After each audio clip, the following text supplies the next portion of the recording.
So he's still looking for his first win. He'll have a good shot at it here tonight, as there are a couple of trucks that we usually see that are battling elsewhere here or rocking out somewhere.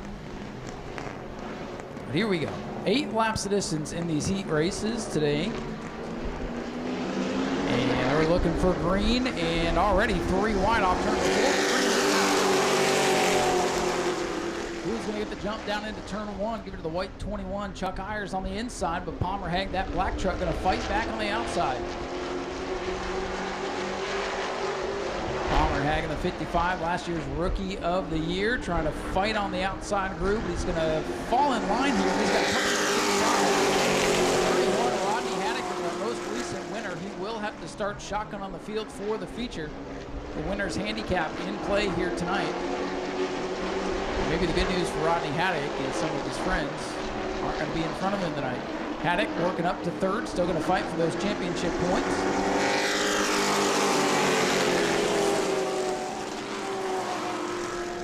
And now Rodney Haddock, the 55, Palmer Hag, he slows into 1 and 2. Palmer Hag, one of the favorites here tonight, is off the pace. He had trouble in the heat race a couple of weeks ago, and he appears to be back up.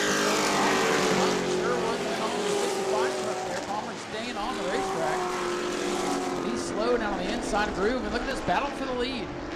Buddies, Chuck Ayers and Rodney Haddock going to duke it out. They park next to each other up in turns 3 and 4, as they always are. And right now, duking it out for the top spot as they come down the and now Palmer Hag brings the 55 truck to pit road for troubles for Palmer Hag tonight. He'll join Rodney Haddock in the back of the field for the feature. Everything checks out, of course.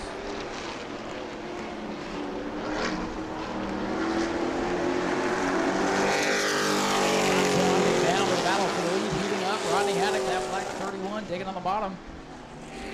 Chuck Ayers running the outside of the racetrack. And Rodney slips off the corner. He lost a ton of momentum because here comes Wilson Martins Jr. 2 laps to go here. That time reestablishes himself in the race lead. Dalton Smith running back in 4th. Would like to see the leader start dicing it up. Maybe pick up a spot or 2. White flag ready to fly this time for the white 21.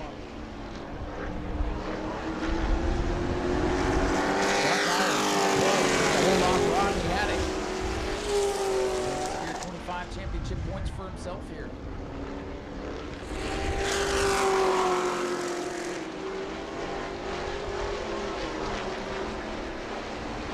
Final time off corner number 4. First heat race of the night. Going to go to Chuck Ayers in truck number 21. Rodney Haddock Wilson Martins Jr. Smith, and rookie contender Ernie Winton in truck number 95. We don't switch lanes. Never switch lanes.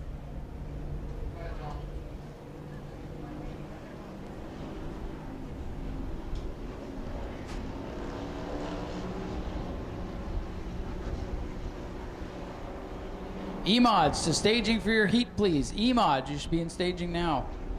Getting ready to roll. Heat number 2 for the Ashley Holmes Jacks trucks.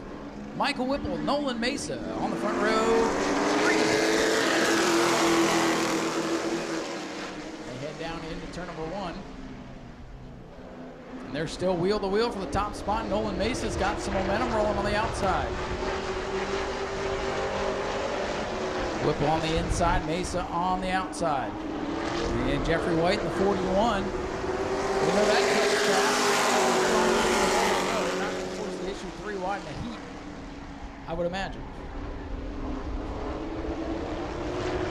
Richard Griffith struggling out back right now. I talked to him, truck number 5, and he was saying he's feeling real good about the day, but right now struggling just a tad in the opening couple laps, but it is just a heat.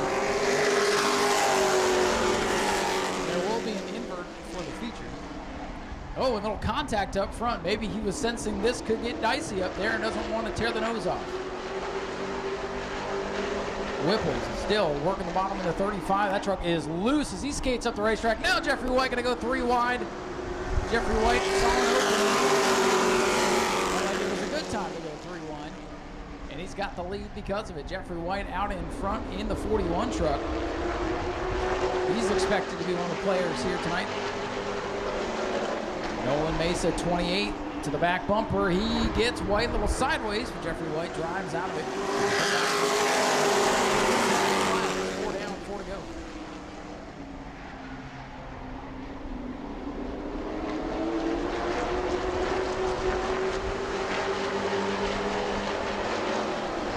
Jeffrey White in the 41 truck leading this single file field now as they come down the straightaway.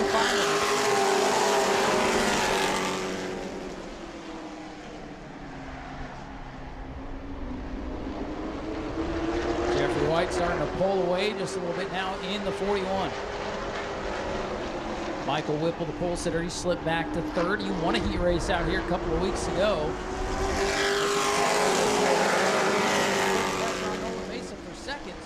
Second definitely heating up now. Whipple 35, putting the pressure on for second. Mesa hangs on to it for now. Still all 5 trucks in a line here. Richard Griffiths trying to get a spot here, so coming to the white flag.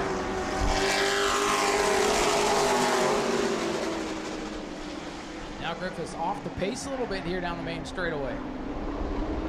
Final trip down the backstretch for the 41, Jeffrey White. Richard Griffiths off the pace. Hopefully nothing major wrong with truck number 5. But it'll be truck 41. Jeffrey White coming down. Second, Michael Whipple third, and it's Maria Martins, and Richard Griffiths going to limp it home in the 5th spot.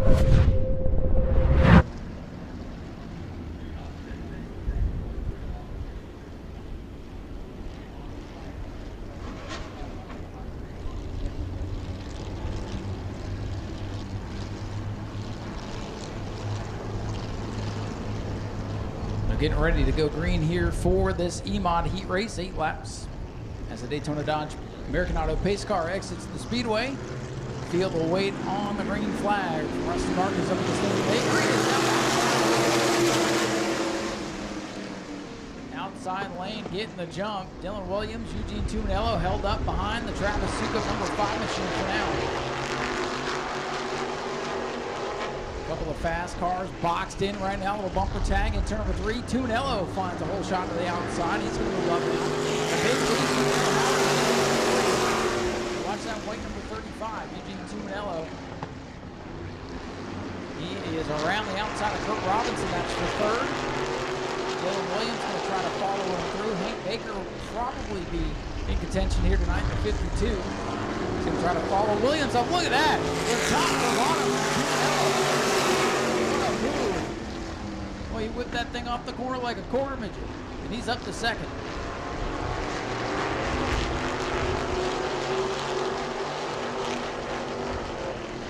Dale Howard, 63, with the lead, but for how much longer is the question. Oh, look out, Ken Copley just about got turned into the wall. That might be save of the year, because he was headed forward in a bad way off the corner. He got into it with Williams. Wow. Somehow, some way, we get away with that. Ken Copley going to catch his breath here in the 7th. Halfway home. The battle now on for third as Williams and Robinson got Ken Copley regrouping. Battle for the lead off to number 2, and the battle is over. Just like that, Eugene Tuminello to the top spot. Boy, Ken Copley was about to go probably up and over the way he was headed towards the wall on that particular spot. He was a very lucky man. Mind you, he went for a spin, made contact with the outside wall in practice. So his day almost went from bad to worse. But at this point, it's a good day for Ken Copley because he's still rolling. We're coming to 2 to go. Eugene Tuminello Jr.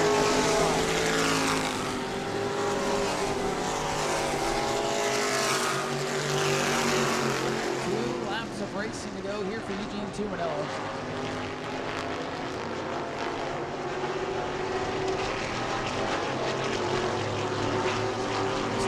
Coming to the checker to the white up front. Lap field, Eugene Tuminello Jr. Checkers this time.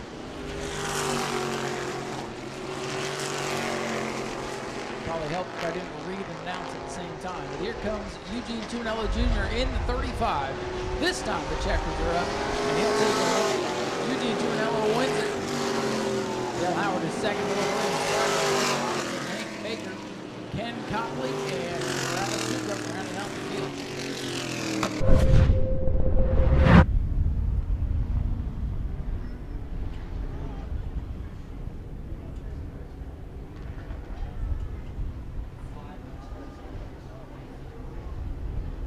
The pace car are going to begin to pull away here, and Joe Sunday and Mike Austin will lead this field to the green flag off turn 4.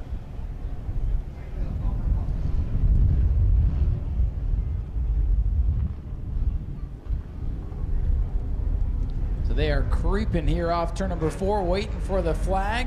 And there it is, green flag is out. Look at Dustin Higdon, watch that white 14. When Higdon starts out back, he is something else to watch, and he's already up past half the field. Dustin Higdon, a veteran racer in that orange and white number 14. His companion in the other 14, Brandon Gaither's not here today. And Dustin looking to go 3 wide, and oh, trouble with the 69.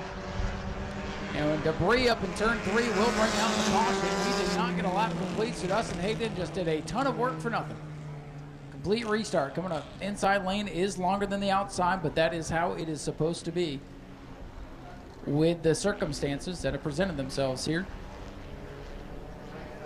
So we'll see if Dustin Higdon goes to the outside this time. Watch that 14. You already saw what he can do, and he was tame that time. So let's see what happens this time. Joe Sunday and Mike Austin to do it again. Waiting for the green. They've got it. Heat race back in the way. Look at that. Dustin goes to the outside. It's a lot more interesting when he goes to the inside, I must say. But he's smart. Went to the outside. Go where they're not, as they say. Side by side for the race lead. Joe Sunday 84, Mike Austin 5. And Higdon to the inside of Jones. He wants third already from out back on the field. I don't think he got practice, but he don't need it. Joe Sunday, the leader. So Joe Sunday, 84, showing the way. Normally they don't break out on the first lap as they get wound up. It's kind of once they get going. You got to watch the stopwatch here. So far, so good. Lap number 2 ready to go up on the board. Top 4 all together here.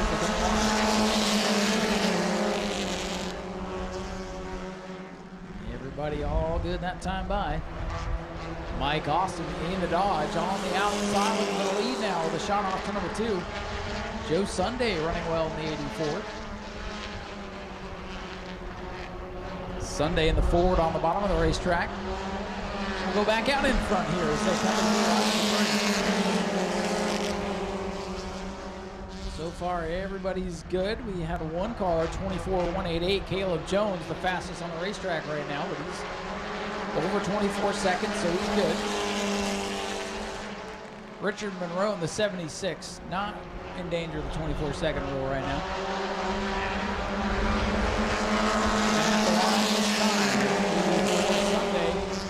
Showing the way. Everybody's good that time by as well. A little smoke out of the 84, a little smoke screen, just trying to get rid of the bugs for everybody else as they go down the back straightaway. Joe Sunday doing the Lord's work in front of the field, keeping the bugs away. Top 4 under a blanket now as they come off turn number 4. Dustin Higdon going to stick the nose in the middle. 3 wide nose. Falls back on. Boy, and he slowed the pace way down. 26.666 last time for the man doing the Lord's work. It all works out.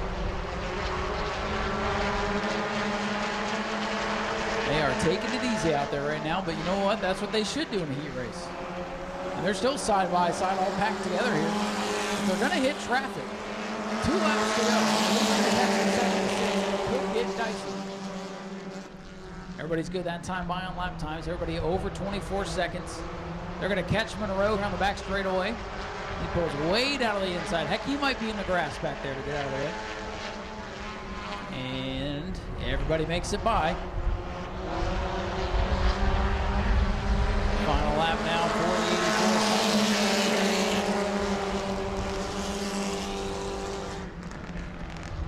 84. Nobody in trouble that time either. Now, if you break out on the final lap, you go to the end of the lead lap because there's no time to serve a penalty. So this is usually when it can get dicey. Oh, as I say that, there goes the 84 up the track. Mike Austin with the lead. Little contact. Sunday almost gets turned around, and Mike Austin takes the checkers, and he's good. He did not break out. Mike Austin's going to be the winner. A mad scramble.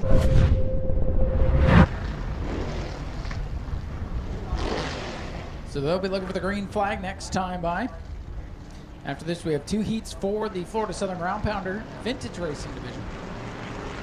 And then the Bomber B heat race to wrap up qualifying for the evening. Here we go. Daytona Dodge American Auto Pace Car ready to exit. Tyler Prisnesti, his first start of the regular season, brings us to rain. Look at Steven Metz. Holy cow. Metz going dirt track racing. Metz on the hammer there, and it cost him. For the lead, John Wozniak, 66 has it. I'm watching that black 5 creep up from the back of the field. Rich Clouser. Son Blake won it a week ago in that car.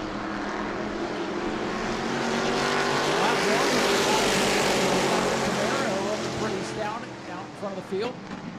Cody Whitley to the inside of John Wozniak now. They nearly touch off turn number 2. Momentum lost on the 56. Here comes Gage Spears. 58 and 56 have been magnetized to one another all season long, so I always have my eyes glued there. Rich Clouser on the outside of the 56 of Whitley now for the 3rd spot. And George Spears, the veteran in the orange 23, trying to follow Clouser. Clouser has many big wins out here. Whoa, and he lights up the brakes going into the corner and about chops the nose off of Spears. And 23 Spears flips. That settles the field down. And how about Tyler Prisnesti? First time out this year, and he is scooting away from the field, looking stout out in front. John Wozniak's got it figured back out. He's in the 2nd spot, but he's got Cody Whitley to his inside. Cody's looking strong tonight.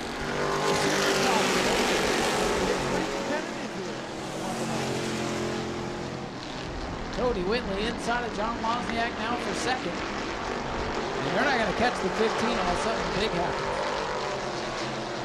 And there it almost was in turn 3. Wozniak gets a tap. He slides up the racetrack. Here comes Clouser now to his inside. Superstock's a little rough and tumble. Wozniak for now powers out and hangs on to the 3rd spot ahead of Rich Clouser at 5. Rich was hoping to run a pro late here a week ago. Problems in that car. Luckily played this nicely.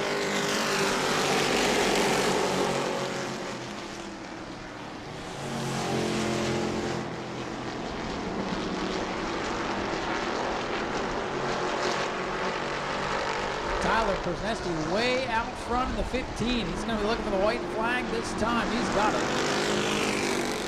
The battle is really hot Brandon Johnson sitting in the captain seat back in 7th. If something big happens, he'll get a couple of spots.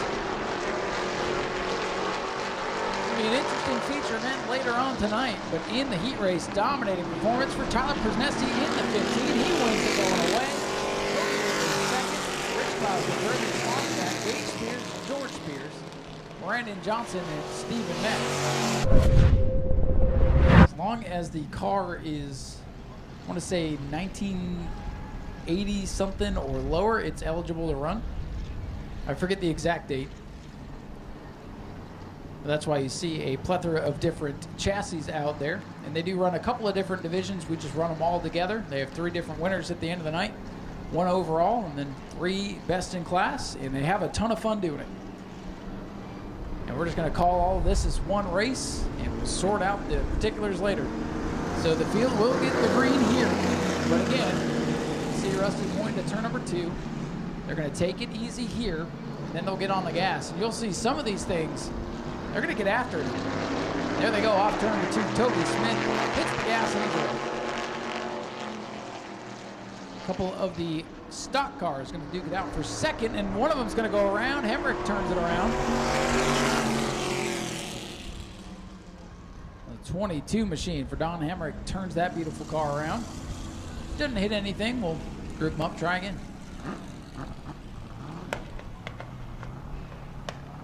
So again, if we don't get a lap complete, we go back to the original restart unless they go down the pits, and that's why you see the 22 going to cut through the grass here to not go through the pits to get a spot back. American Auto pace car will pull away, and we'll try this again after the solo spin by the 22 of Don Hemrick.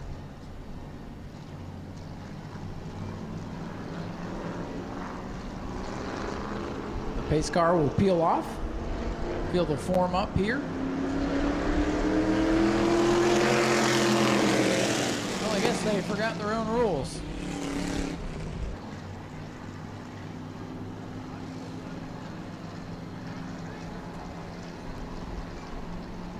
All right, pace car is off. Let's try this again.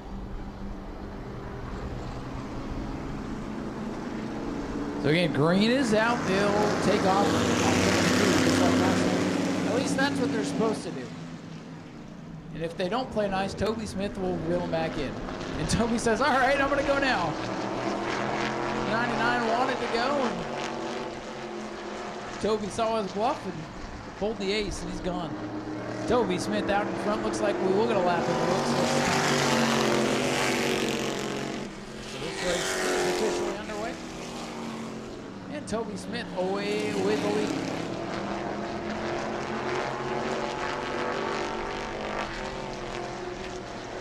Smith the leader, Charles Paschal into second. Don Hemrick after the spin has slotted into the third spot. Ed Freeman, got a best in class a couple of weeks ago, up on the podium. He's in the fourth spot. Jody Modi is going to bring the 11 machine to the pits.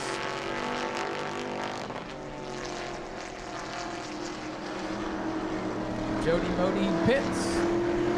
And Toby Smith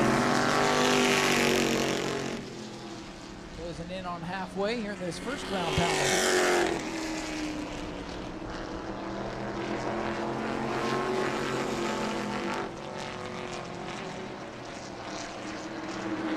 This time by the 44, Toby Smith.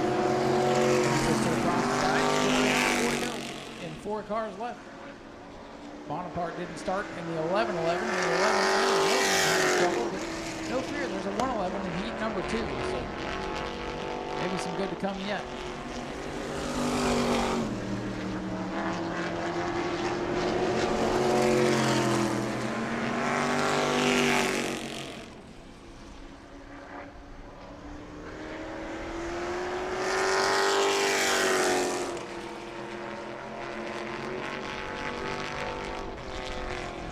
Time by 2 laps to go, and Toby Smith closing in on the 61 of Freeman.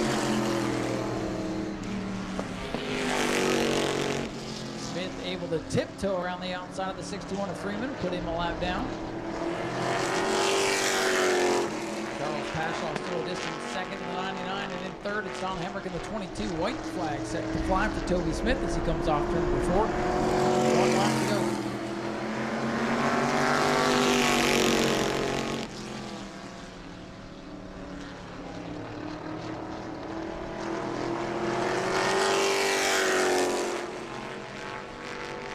Toby Smith off turn number 4 in the 44 machine. Going to bring it down the front straightaway and take the checkers. Toby Smith wins heat number 1. Charles Paschal wins heat number 2. Eddie Freeman's going to round out the field here in 4th. And 3rd will go to the 22 with Don Hemrick. To wrap up qualifying.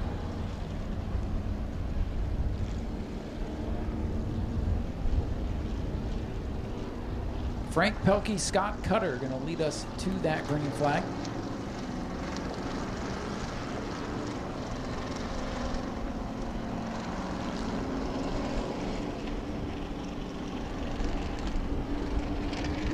All right, field set to pull off the Speedway. Again, they'll get the green flag here to start the race, and they'll hit the gas off turn number 2.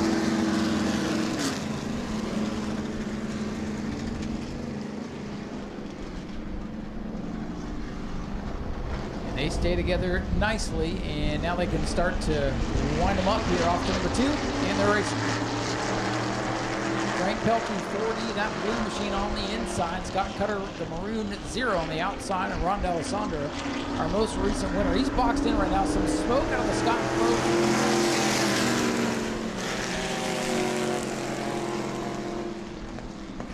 smoke out of Phobes number 2, and it dissipates on the straightaway, so it appears to be maybe a tire rub perhaps. Again, he's just trying to keep the bugs at bay for you here tonight. So we appreciate it. Thank you, Scott. Still side by side for the race lead right now.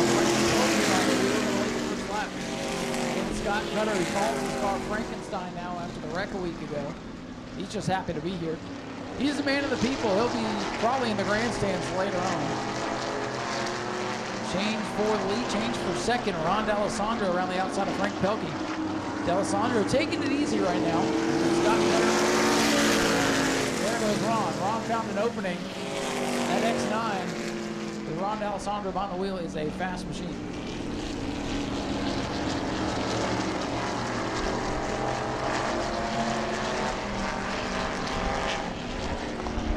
Black flag has been put out for Scott Phobes in the 2. Black flag for Ron D'Alessandro as he leads Scott Cutter. Phobes is tiptoeing on the bottom of the racetrack. Hopefully he'll be able to pull in on the opening. Looks like that's what he plans to do here. Scott Phobes still having trouble. That doesn't look like a new car, but it is, so they're still working out the bugs. D'Alessandro leads, Cutter. We got 3 to go.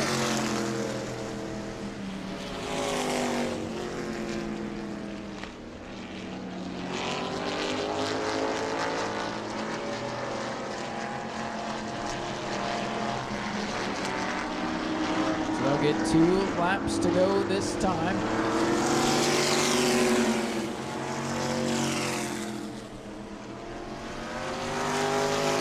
The white flag will come out next time by, meaning 1 lap to go.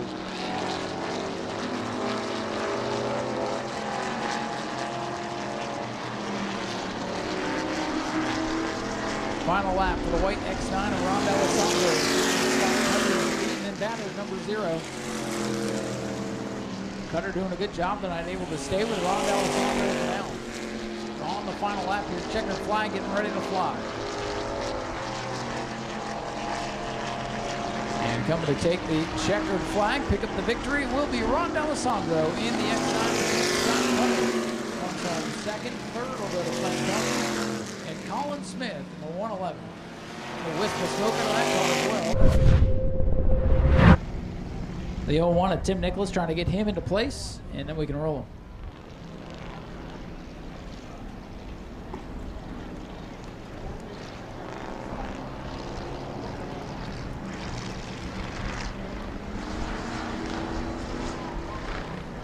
All right, they are getting ready for the green as the field is finally in order. Lindsey Samian and Zach Curtis on the front row here.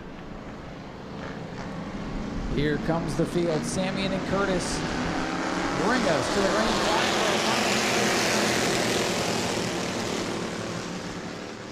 Zachary Curtis in the 63, winner of the last couple of races out here. Around the outside, he's going to be tough to beat. He's got that nose in the clean air down the back barrel. Good clean start for the bottom of the Again, this is our 6 and 8 cylinder edition of the Bombers. And Zach Curtis will be last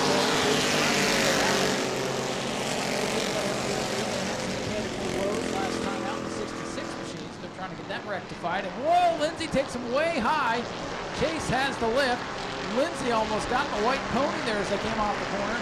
Samian with a moment. The field's still scrambling. Boy, Zach Curtis trying to throw away. It's getting crazy.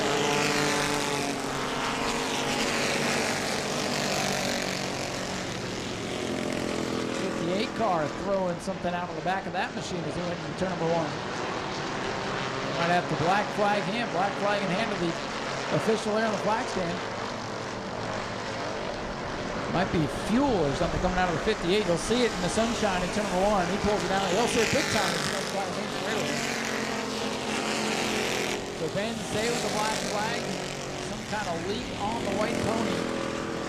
We'll have to come change his hooves and get him ready for the feature. Get the pony some feed, get it buttoned up, get him ready for the main. Zach Curtis to the cross flags. 4 down, 4 to go. Grover in second, Chase Simon third. Lindsey Samian back and forth.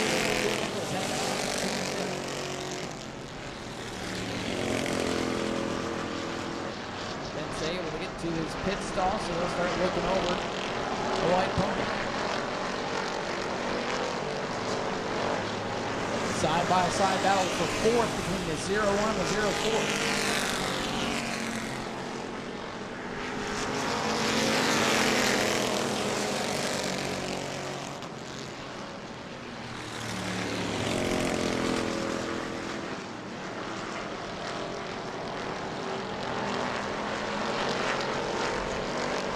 Popsicle sticks this time by for Zach Curtis in car number 63, way out of front of Jason number 49.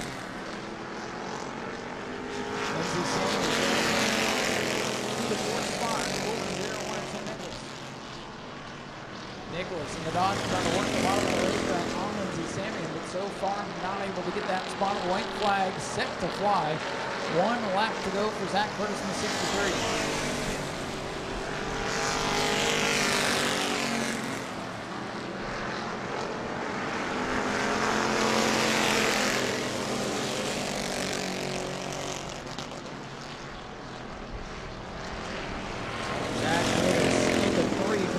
Time is going to come off turn number 4 and take the final heat race of the evening. Zach Curtis wins it easily. Jason Scrove going to come home in second. Chase Simons in third, and a good battle back here. Tim Nicholas finally works by Lindsay Samian for fourth. Brewer, Monroe, and Johnson going to wrap up the field here.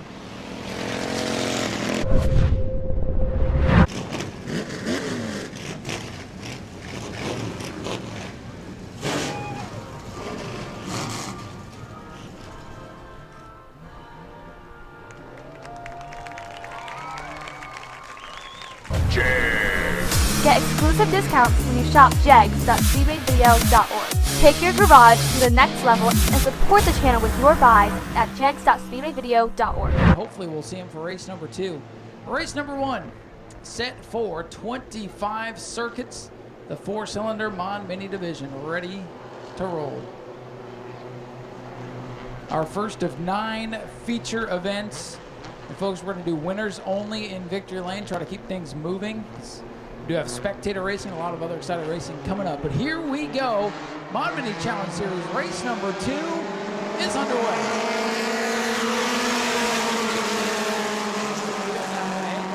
Turn number 1, Clint Foley in the 7, racing door-to-door with Shane Satoris for the lead. And sitting back in the 3rd spot at Sean Bass, the fast qualifier.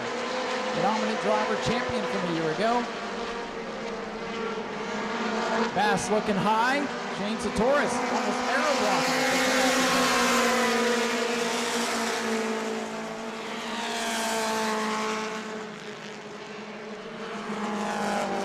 Bass in the 112 gets the run off. Turn number 2. It's going to pull to the quarter panel. Shane Satoris number 19. And the battle's on for second behind Clint Foley's number 7. So Bass moves into second. Early in this one.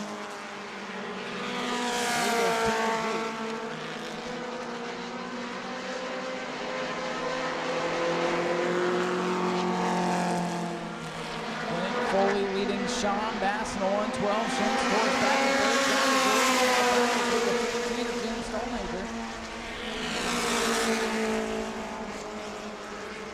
And they're going to put a flat now on the 67 first time out on the Speedway.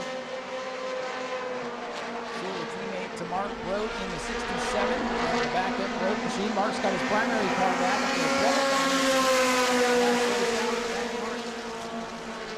So Foley leads, and he's doing a good job right now, holding off the 112 to Sean Bass. And as I say that, Bass gets a peek to the inside of the lead. Sean Bass, 112 on the bottom of the racetrack. Pulls even with Clint Foley. Bass with momentum on the bottom of the racetrack, and a lead the line by a bumper race. Foley used the momentum of these long straightaways to pull even again, but Sean Bass is clear off turn 2. And now the 67, James Sewell is going to pull that machine into the pits. It'll be an early night for his debut, but at least he's made it. Cars in one piece. We're ready for race number 2.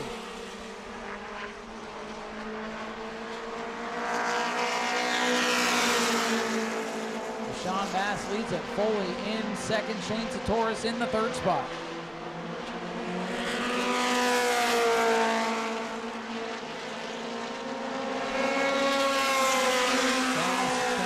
To lead. Best battle on the racetrack between John DeGeorge and the 22. One of the cars that did not qualify earlier today.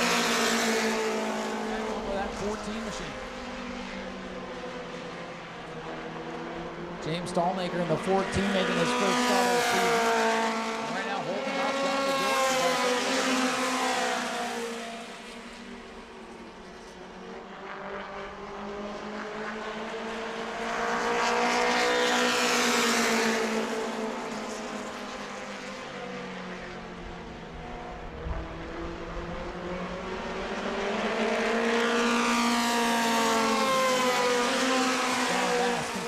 Show the way. Gonna put a lap on the 6 car, Mark Brote now. Brote going a lap down.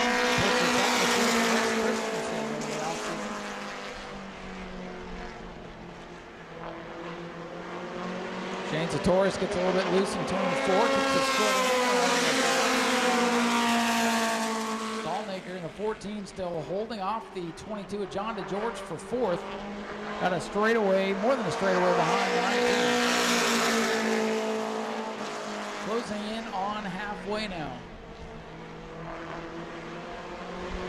11 laps complete for the 112.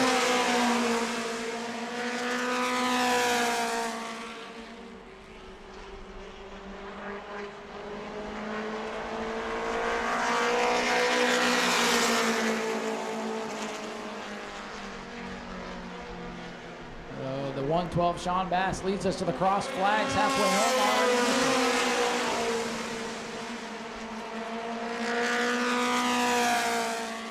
Stallmaker in the 14 still holding off John DeGeorge, but he makes a move down to the bottom of the racetrack trying to find a hole inside.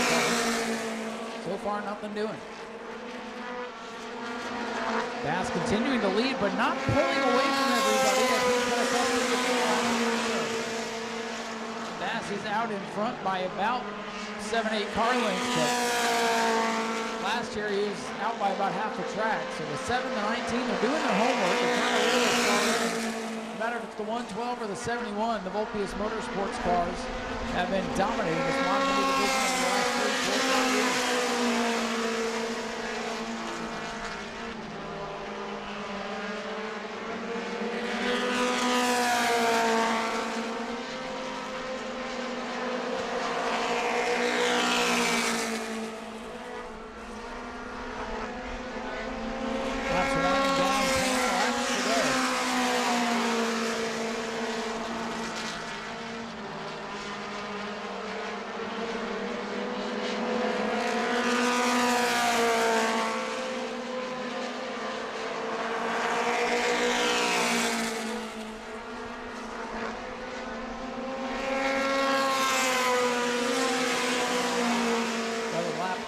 Scoreboard for the 112 of Sean Bass, and John DeGeorge, he's got a run on the 14 of Stallmaker. Still cannot get by that 14. That's really good battle out there for 4th. 14 and 22.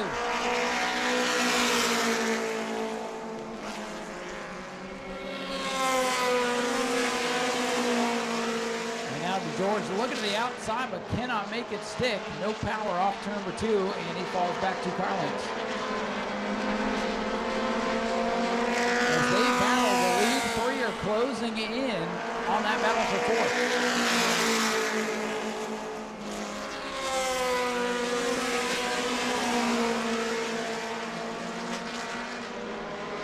John DeGeorge now looking low off turn number 2. Drag race here into 3 for the 4th position.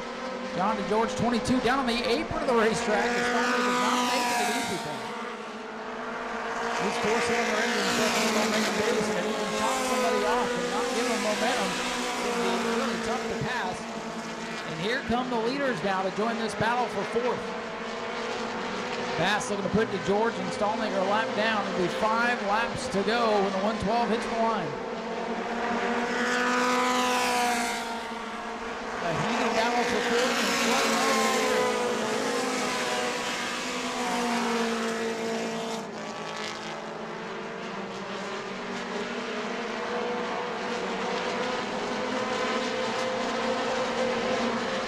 George looking high. Sean Bass has nowhere to go right now. We'll see if he takes him 3 wide. Bass trying to get it to rotate off the corner. Bass having to slice through traffic and still holding that lead, but Stallmaker's going to make it hard on Bass now off turn 2. And here comes Foley. Foley would love to see the 14 hold up the 112 some more. And Sean Bass is being quite careful right now, but he finds a hole, powers up, takes the lap car up the hill. Moving over for John to George. Sean Bass crossing the 14 traffic. And George closes to the way on Foley. Lap traffic having no respect for the leaders, and Foley's sideways but hangs onto it. Wow, anxious moments here in the closing stages of race 1. Man, oh man. Stallmaker in the 14. I'm not giving up the spot. John DeGeorge made a chip with the leaders as well, but Sean Bass is clear, and he's got his biggest lead of the night. It wasn't easy, but with under 2 to go, Bass is in clean air, and it's going to be tough to catch him. John DeGeorge did move up to 4th through all of that. Some wild action, and the white flag is out on first 2.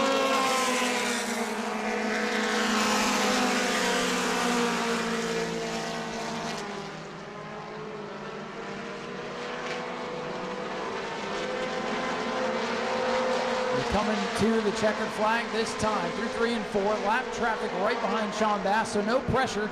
And Sean Bass in the 112, the defending champion, will go back to the race number 1 of the night.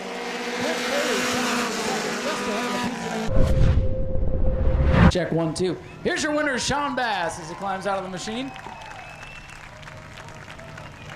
And we've got our trophy girl here. If you want to deliver that to Sean Bass, our winner here tonight.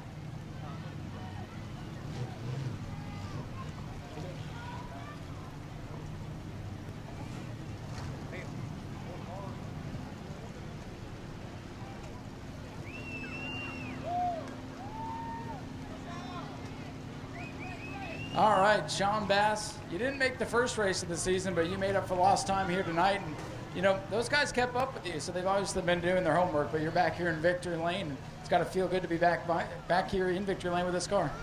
Yeah, it does. All the credit goes to Tim and Ted Volpe. They're the ones that work on this thing day in and day out, and they bring me a hot rod every time we come to the track. We had some issues at the end of last year and got those fixed, and when we unloaded today, the car was really, really good, and I can't thank them enough. My girlfriend Shy for backing me with everything I do. My dad for being the eyes in the sky tonight. It's been a long off season because we didn't make the first race, but I had some stuff I had to take care of. So glad to be back here at New Smyrna. Thanks for all the fans coming out and supporting this deal. It's hopefully we put on good shows for you. What was going on with lap traffic there in the closing laps? That had to make you pretty nervous. You ought to ask the people up in the tower because this place ain't been worth a crap when it comes to getting lap traffic out of the way. I totaled a sportsman down here at Speedway about 4 years ago because a lap car was in the way because they don't know how to do their job and get them out of the way. Well, I'll tell you, I'm up there right next to them. They're hollering on the radio, so I guess it's up to them to listen, huh? Well, about 6 years ago, when people didn't move out of the way, they would black flag them and get them off the racetrack. I don't know if that's what they got to start doing, but it doesn't seem to be too bad. Hopefully we can get it back up the trailer and make sure the toe's straight. It's just unfortunate, you know, we work our butts off to bring nice cars to the racetrack and fast, and you got some idiot out there racing for last place, and he just doesn't pay attention. So, and now you got a whole nother race. Congratulations on getting the first one. Thank you. Ladies and gentlemen, Sean Bass, he may not be too happy, but he's the winner here tonight. And Clint Foley brings it home in second. Go to patreon.com/Speedway video now.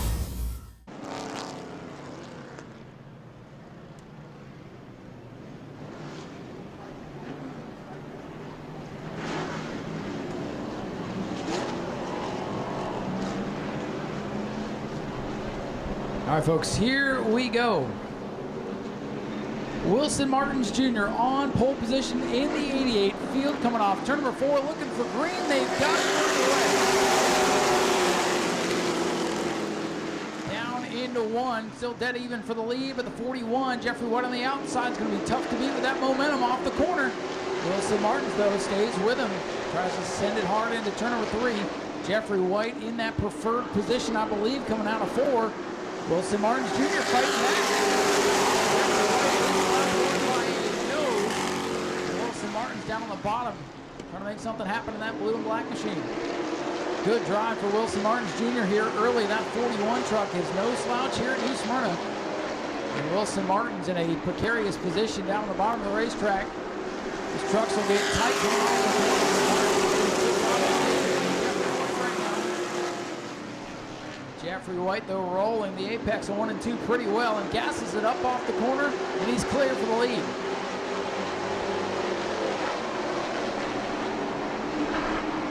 Double zero, Jack Hall. Steering the center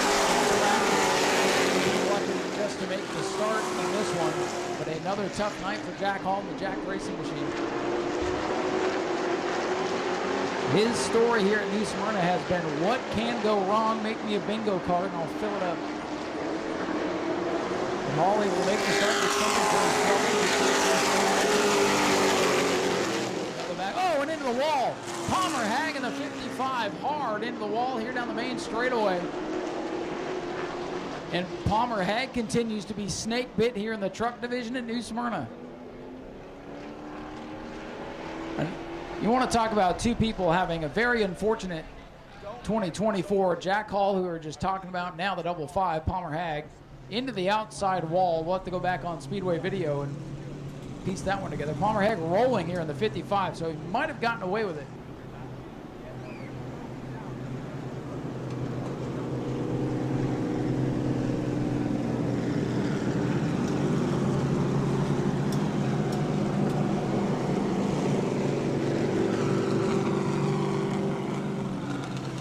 And Palmer Hag is out of the 55 truck. What a tough couple of weeks for Palmer Hag in the 55.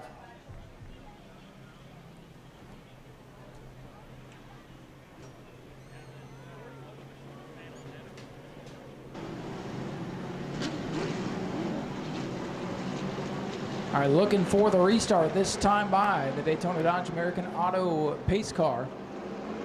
Will be set to pull the safety. And the field's in the hands of Jeffrey White one more time. White brings it off the corner. Green is in the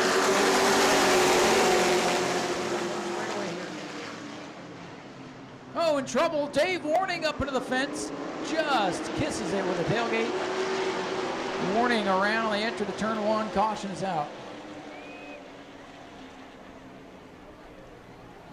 Too bad, because you were going to be set. All by himself, the 112 of Warning. A little bit maybe heavy on the brake pedal, too much brake bias, something like that, as he tapped on the brakes to get it rolled up for turn 1, and around it went.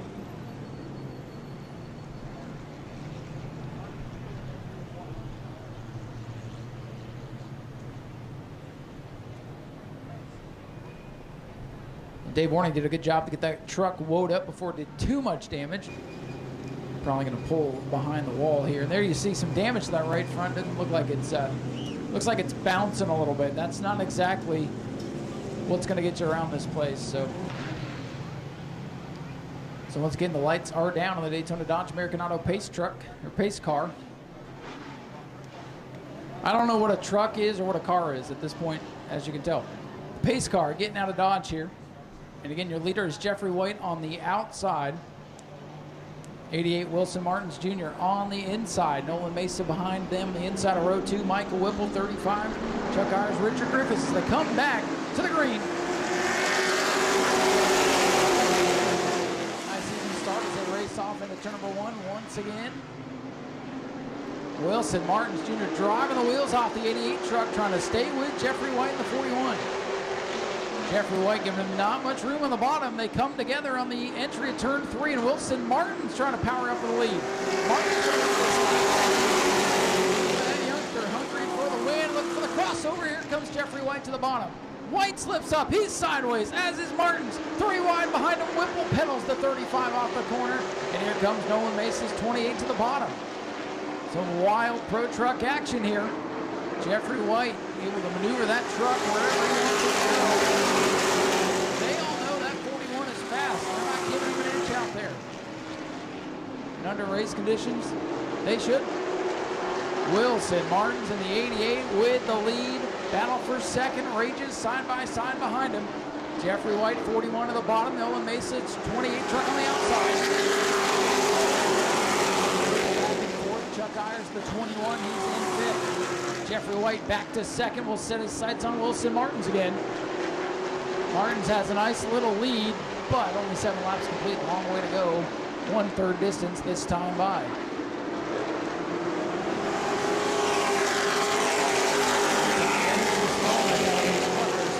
On the restart, anxious moments in one for Maria Martins as she gets a boot there from the 24, Nolan Smith.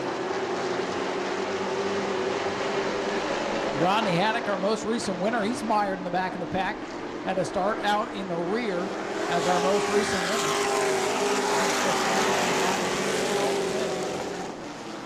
Smith and that little team have made significant progress this year. They're mixing it up inside the top 10, truck 24.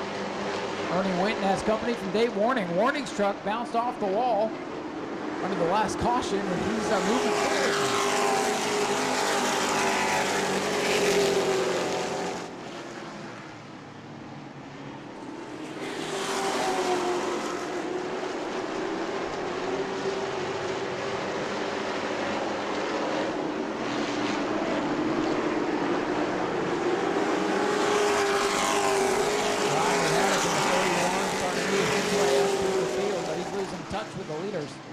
Jeffrey White in the 41 continuing to close in on that 88 truck now.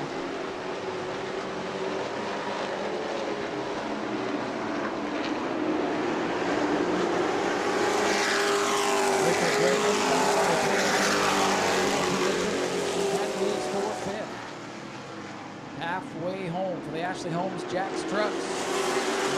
Wilson Martins Jr., your leader, but right in the rearview mirror now on the tire tracks. Truck 41, Jeffrey White.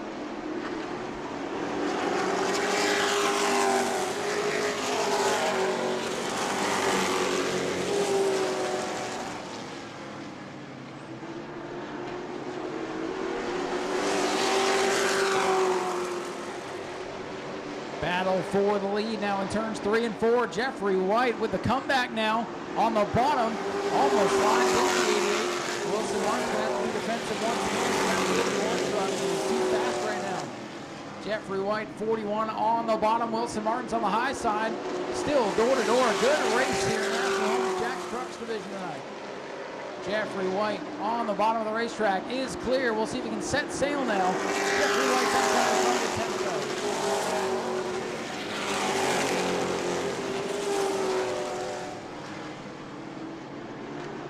Rodney Haddock slowly working his way up through the field. He's to the inside of Chuck Ayers. Richard Griffiths has moved up to 5th in the 5 truck.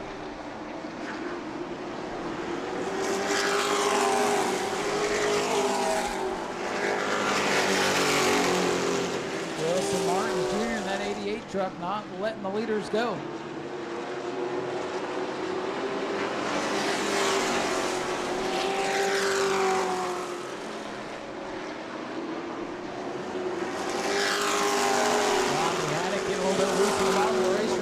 The apron.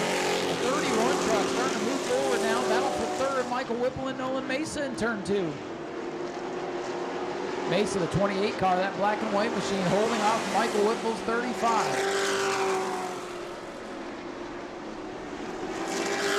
Jeffrey White continues to lead by about 2.5 truck lengths.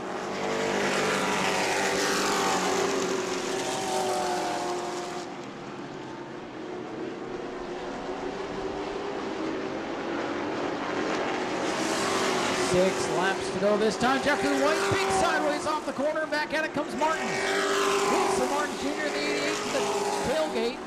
Look at the inside. Jeffrey White's truck starting to get loose, and Martin's back on the gas. The race just picking up. White bounces off the wall in turn 2. Business picking back up here in trouble. Look out. Oh, no. The 112 goes around, and Ernie Winton gives him a little how you do. Boy, that didn't look like he was going all that fast, but it picked the 112 truck right up off the racetrack. So big hit in turn 4 after a spin by Warning. The 95 of Winton comes in and finishes both of them off. Just as the battle for the lead was really beginning to heat up. We're going to have a shootout to the finish, but now we hope both drivers are okay. Well, the good news in turn number 4 from our safety team, both drivers are okay down there. So a pretty wild moment for sure. Well, I just looked up, saw the truck backwards and the other truck coming in, and boom, 9 lucky drivers to settle this one. 6 laps to go when the green flag comes back out. 3 miles to pay dirt now for Jeffrey White, Wilson Martins Jr., or anybody else. We also have Steve Barnes t-shirts available at the souvenir stands, by the way. Green flag is out. We're back of the field, getting racy going into 1, and look at this for the lead. Wilson Martins upstairs, Jeffrey White crowding him. Oh, they come together off 2, and they make it. Whew. Close call off turn number 2, and Wilson Martins gets shuffled backwards. Nolan Mesa on the bottom of the racetrack, and Jeffrey White is clear. 3 wide in the back of the field. Jeffrey White was aggressive on that restart. We knew he was going to be. And now Wilson Martins getting back up on the wheel. Here comes the 88 truck. It's not over yet, folks. This time by Jeffrey White in the 41. Battles on for second. There's still 3 wide in the back of the field. As I say that, they figure it out.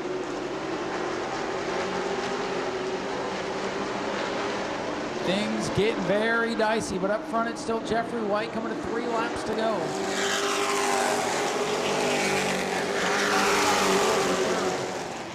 Some smoke now into the 31 of Rodney Haddock.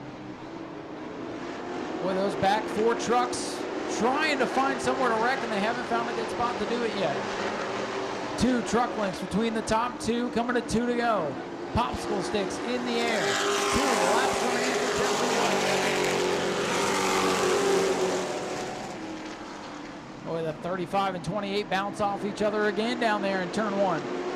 They're still glued door to door for third.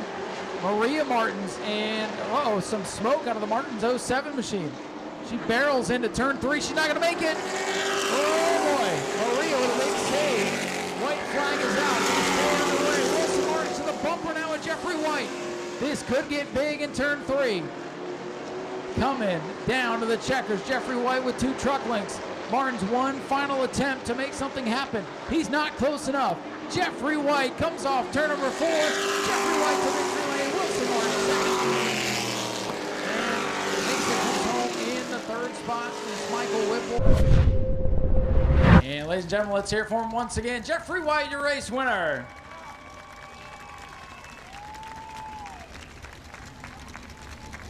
We got a little trophy presentation here for Jeffrey. Picking up the big win tonight. Well, sir, Wilson Martins made you definitely earn this one tonight. Things were pretty wild. You guys were trading paint, but it looked like good old short track racing to me. What's your take on that? Yeah, it was good old short track racing. I do believe we had the fastest truck throughout it, but when front the first time, and then after the caution, I got back out front. I just overdrove.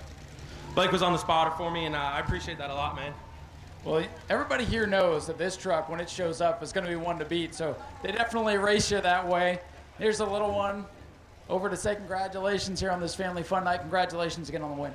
Yeah, thank you so much. Hey, thank you all the fans coming out. I'd like to thank my mom, my dad, everyone back at the shop, everyone that just comes out and supports. Johnny Gonzalez Plumbing. If anyone needs any plumbing thing, call that number right there. He's not here tonight, but he's always supporting us. Out of breath, there's a lot of work behind the wheel, huh? Yeah, just the cautions and we ran like 50 freaking laps there. Jeffrey, congratulations again. Thank you, sir. Appreciate it. Ladies and gentlemen, Jeffrey White, your race winner. Get a drink of water. He'll get some pictures. We'll head back up trackside. You're ready for the EMOD feature, which, yes, that is up next. EMOD 25 lapper coming up next. Go to patreon.com/Speedway video now. And the last call here for the EMODs to get ready.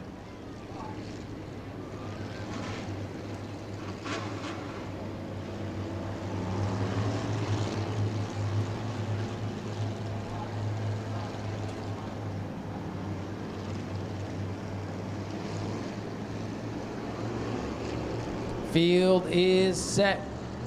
Looking for the green flag this time. We've got it. EMOD turned away. Dale Howard in that yellow car on the outside trying to make something happen.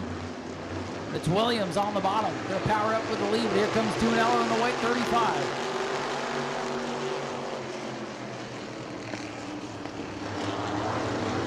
Dylan Williams in car number 32. Here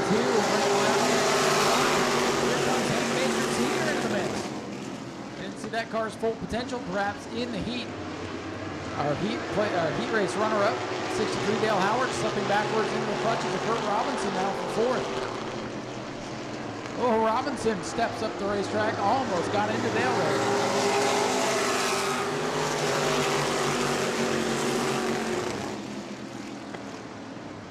Dylan Williams, 32, the race leader. Eugene Tuminello, 35 in second. Hank Baker Sr. back in the third spot, three-car breakaway at the front. Dale Howard, for 63. That was our second place finish. Something has not translated over to the main event here tonight. Ken Copley, orange number 7. It's been a heck of a day for Ken, but yet he's still out there trying to make something happen.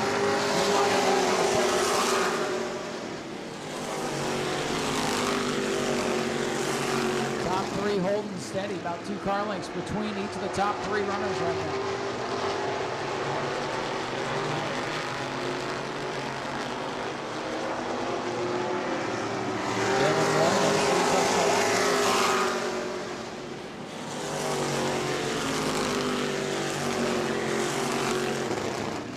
Williams, Tuminello, and Baker breaking away from Kurt Robinson back in fourth.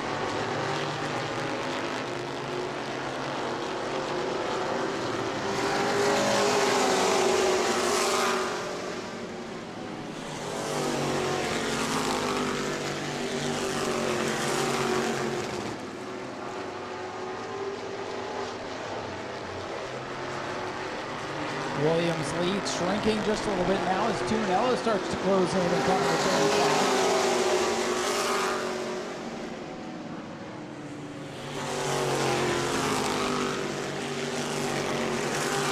Good run for Dylan Williams, who was not in attendance last time out. Team brought a pro late in hopes of getting that thing out and running, but it did not go too well, and Williams out ahead of Eugene Tuminello's number 35. Tuminello runner up an impressive run himself years ago. He was penalized in the middle of the race. Went a lap down, got the lap back, charged all the way back up to finish second, where he runs right now. It's become the 9 laps complete. Right, passing on the outside in turn 3, Dale Howard and Kurt Robinson battle, and they tangle and spin. 63 of Howard goes around. Caution is out. Man, Dale Howard just flew around the outside of Robinson. Robinson's car pushed off the bottom and got into Dale Howard. That was just one of those racing deals down there in turn number 4. And we'll see if we can get him to go. And the caution having to come back out for the 17 of Kurt Robinson as we were getting ready to restart. Again, we did not go back green, so no re-choose. They just hold their position. And the Daytona Dodge American Auto pace car will roll in here once again. And Dylan Williams, your race leader, on the bottom. Eugene Tuminello on the outside. Here they come. Green is out. Tuminello's got it wound up on the outside groove. Who's going to get the jump off turn number 2? Williams slips up. Tuminello's got the momentum on the outside. Eugene Tuminello Jr., white 35 on the high side. Dylan Williams on the low side. Side by side with Hank Baker in the catbird seat. Trying to figure out where to go. Tuminello not going away on the outside. Trying to get the power down, get the momentum, but Williams is strong on the bottom.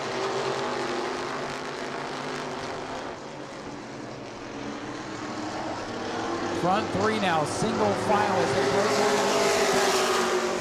Looking low. He sends it into 1. He's got a lane. Williams, though, hooks the apex and pulls away off to number 2 once again. Dylan Williams and Eugene Tuminello having a good run. Hank Baker Jr. in the 52 able to stay with these two. Hank not running all the races.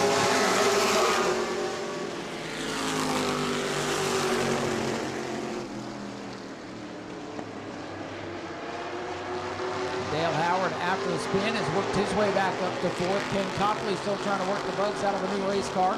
And Travis Sukup He's just happy right now to not have any issues. He's had a tough season so far in that 5 machine.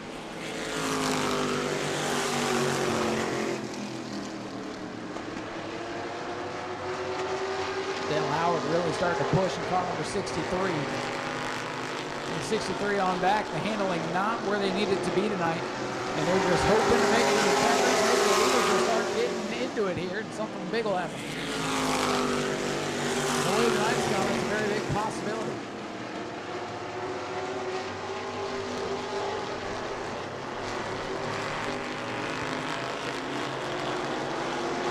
This time by, 10 laps to go. Don't know how far. So that's 10 to go. The front 3, that won't seem like enough laps. And for the back half of the field, it's going to seem like forever as they wrestle with the race cars. Dylan Williams at the front by a car length and a half. He brings it off turn number 4, still showing the way.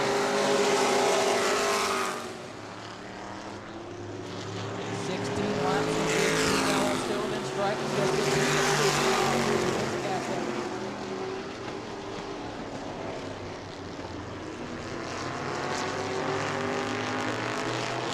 Travis Suk up in the back of the field trying to draw Ken Copley in car number 7. And that is a newer car for Ken Copley as he works on the handle. He got in practice back into the wall, was lucky to be able to run tonight. The team took the sheet metal off the back of the car, straightened it out. And he's just trying to make something or nothing. Billy Williams, 32. Still with about a car length and a half to a car length lead on that 35 or 2 hours. Back in the back for 5th. Here comes the 5 Travis Copley's pretty number 7 machine. They race into turn number 1. Travis Sukup taking it easy on the bottom of the racetrack. That battle is for 5th down the back straightaway into turn 3. 5 on the bottom. Travis Sukup, 7 on the outside.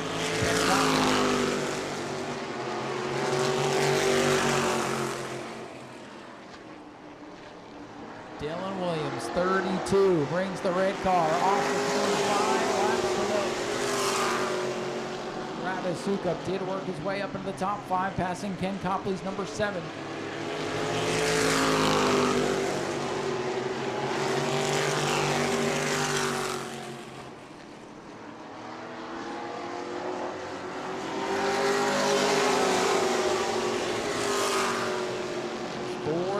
To go for the Emot.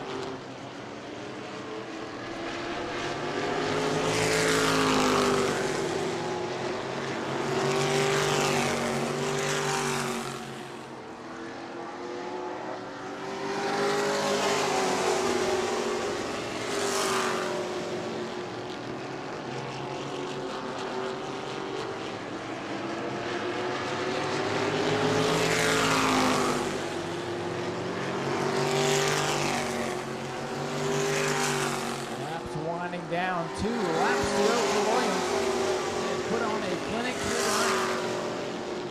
Dylan Williams in the 32 looking for his first win of the year.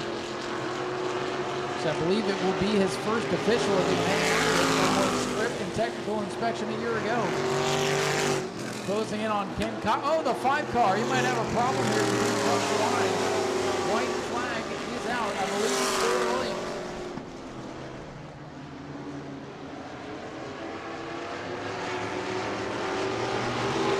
Williams in the 32, sees Tumanello trying to close in, and coming off turn number 4, Dylan Williams going to take the checkered flag. Big win for Williams, holding off Tumanello.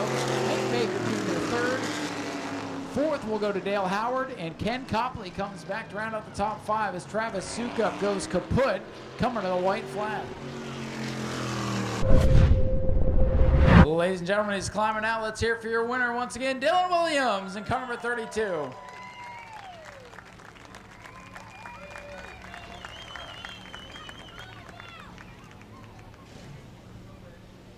Dylan, come on over here, man. It's great to see this beautiful car in victory lane, and well, you really had to earn it tonight. Here's a trophy for you. It's hard to hold off that 35. That car's been so wicked fast out here the last few years, and you're able to do it. Congratulations on getting the win. Thank you very much. Yeah. Anytime you see that 35 out here, you know you got to bring your A game. So I'm pretty good friends with Eugene. I get a lot of props to him. He's one heck of a driver. So he definitely brings out the best in me. But yeah, we just had it rolling. I thought we were maybe a little bit tight in practice, but we made some adjustments, and yeah, ended up being perfect. Well, you guys have been working on a whole bunch of different stuff this year, and really got this E-Mod tuned up pretty good. What's the outlook for the rest of the season? Yeah, we're kind of messing with this just as like a toy, you know, but we have a lot of fun with it, me and my dad. But yeah, we're trying to get the Sportsman rolling. We got 2 pro lates we're trying to get rolling, so yeah, we got a lot on our plate, but hopefully we do a couple classes, maybe run a couple Sportsman races this year. Well, when you take the toy out and you come to victory lane, that always feels great. Who would you like to thank tonight? Man, I got a lot of people to thank. Big thank you to Ricky Moxley at Finish Line Site Development. He did the utmost, you know, did everything for me to get me going, and I'm very thankful for him. And I got to thank my dad. He helps me out as much as possible, gets this thing rolling. I got to thank my brother and his family for coming out. I got to thank my other brother Sean for coming out and his family. And yeah, I got to thank QA1 Shocks, Bucked Up. I got to thank my mom and stepdad at Trimble Show Cattle for sponsoring us as well. And yeah, that sums it up. Ladies and gentlemen, let's hear for Dylan Williams. Picks up the win here tonight in the E-Mods. So we're going to head back up, get ready for our Bomber A 20-lap race, and then the Spectator races to follow. Go to patreon.com/Speedway video now. All right, folks, getting ready to race here with the Bomber A 20-lapper. It'll be Caleb Jones on the pole position in the 12F. Joe Sunday is in the 84. Mike Austin is in the 5A. The 14 is Dustin Higdon. 88 is rookie Stephen Jones. Joe Racine in the 13. Richard Monroe, 76. Those are the drivers able to survive to the main event here tonight. Here we go. Bomber A is getting ready for action. 24-second breakout rule in effect. Whoa, look at this. Parts and pieces exploding as the Bombers go green. Boy, they are 3 wide, and caution is out for debris. Debris on the front straightaway everywhere.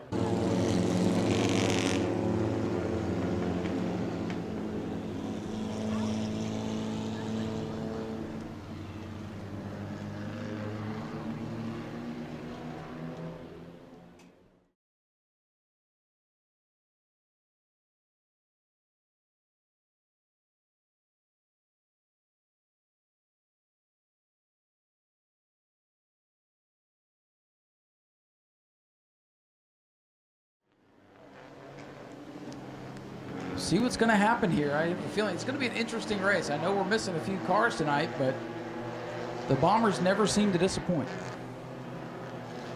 And here we go. Waiting on the flagger to give them the green. They've got it underway. Caleb Jones with the jump going into turn 1. And here comes Dustin Higdon. Oh, and he gets into the 84, and he turns him right around, and around goes Higdon too. Watch the water barrels. Well, caution flag is out.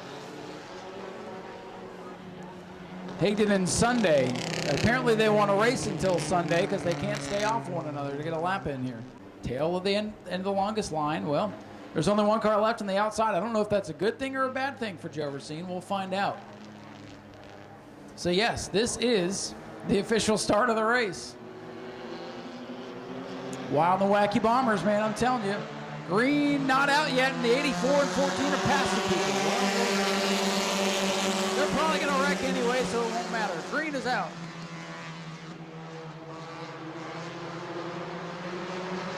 Caleb Jones with the lead. We've made it 2 corners. We've made it 2 corners. We've made it 3 corners. Can we get a lap in this thing? Here they come. Ladies and gentlemen, they've done it. 1 lap complete. Oh, we got one breaking out already. It's Dustin Higdon. Under 24 seconds. Pass through penalty on lap 1. What did I say earlier? They don't normally break out on lap 1. Well, to hell with what I say. They just did it. Dustin Higdon with a penalty. Under 24 seconds. He's got to do a pass through. Caleb Jones. And now the 5A. 5A and 14 again. That's 2 for Higdon. If he breaks out again, he's disqualified for the night. 5A and 14 pass-through penalties for breaking out. Dustin Higdon does not serve his penalty. Mike Austin does.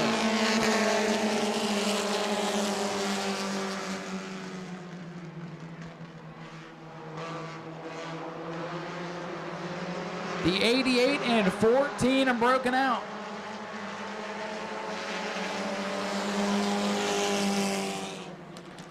And now the Dustin Higdon, number 14, if he breaks out again, he's done. Jones, he served his penalty. So race in the hands of Caleb Jones. Remember, you serve the penalty, you go back out.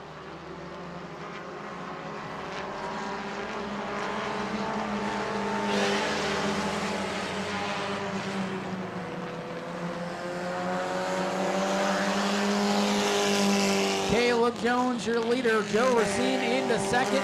Joe Sunday is third.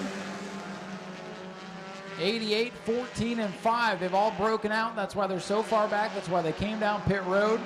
Richard Monroe in the 76 getting lapped. If the 14 to Dustin Higdon breaks out one more time, they'll be done tonight.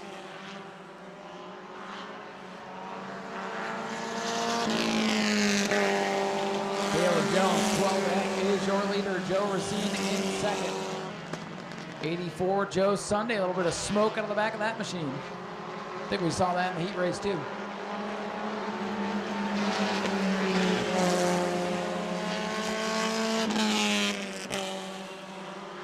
So Caleb Jones with a big lead. If I'm him, I'm backing way off the start finish line so I don't break out. If I'm Richard Monroe, I just don't worry about it. I just run my own race, let everybody else beat themselves. Monroe's not going to break out. Monroe might have the perfect strategy. Let everybody else beat themselves, and he'll come around eventually and win this thing. The turtle and the hare. That's what this is. Caleb Jones.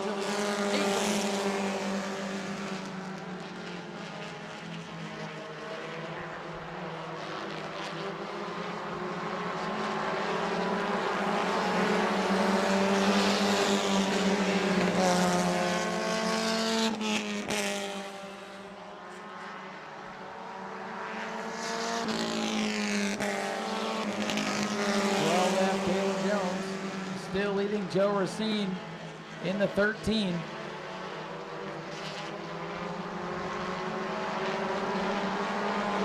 Jones running 24 threes pretty consistently here. Out ahead of the field. He's got quite the gap back to Joe Racine. Crossed flags for your leader.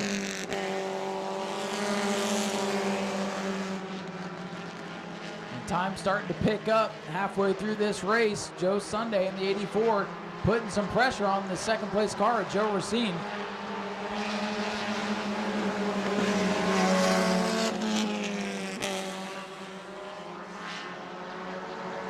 Again, they can't go faster than 24 seconds. And they're backing off the pace a little bit, 24.270 that time for Jones.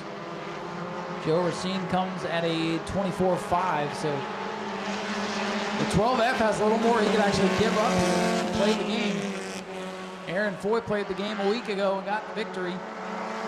Now Joe Sunday pushing the 84 pretty hard there. That smoke trailing. Kept it interesting.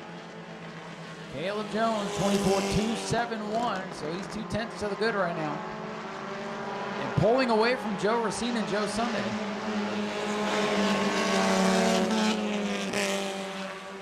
13 laps complete for the 12F this time. Spectator racing coming up after this. Oh, the 88's slow on the backstretch.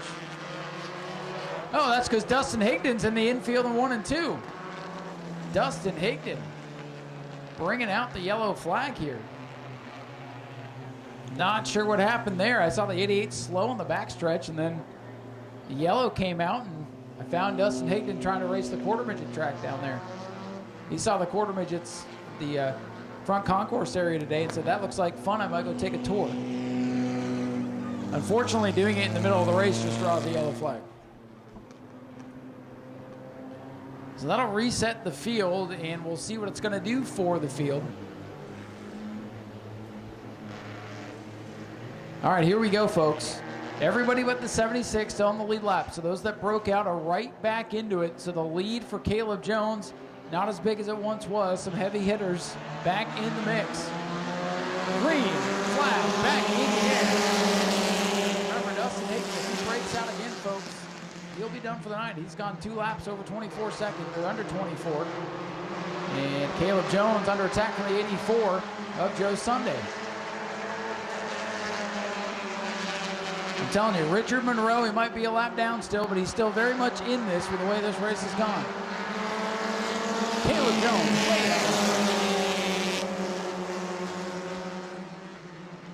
The leader just ran a 23.998. Caleb Jones breaks out of the lead. 23.988. Jones breaks out. He'll have to do a pass through. His lead, it's gone. Joe Racine now the leader in the 13. Tough break for the 12F from Caleb Jones. Everybody good that time by, but Caleb Jones with a 23.988, 2/1000 of a second. Too good. 5 to go. Joe Racine is your leader. Jones coming down pit road. Jones will have to make the pass through and hope for another yellow. Oh, and by the way, here comes Dustin Higdon back in the mix. Nobody's down his friend Joe Sunday. 24th, 2.32 for Joe Racine, the leader that time by. Nobody under 24. Joe Racine leads with 4 to go. He's got a pretty big lead. He's just got to be careful with it. Jones back out, needs a yellow.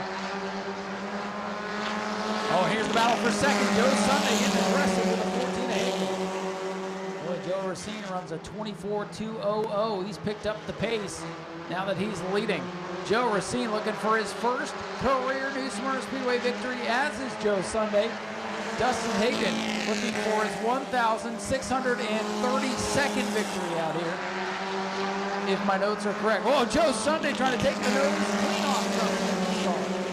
That time by Sunday in second with the fastest lap as Joe Racine runs a 24.434. So Racine has backed it down a little bit. Sunday's picked it up. White flag set to fly. Lap traffic running in the middle of the racetrack ahead of the leaders. Monroe gets down. He's out of the way. Leaders coming by.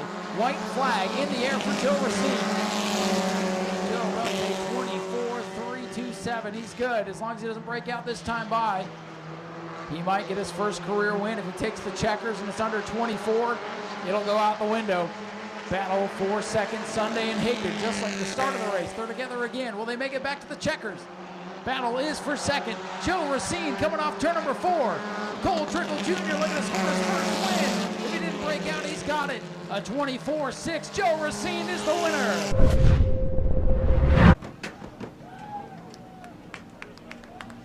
And Dustin Higdon over to congratulate. And ladies and gentlemen, here he comes. Joe Racine, your race winner.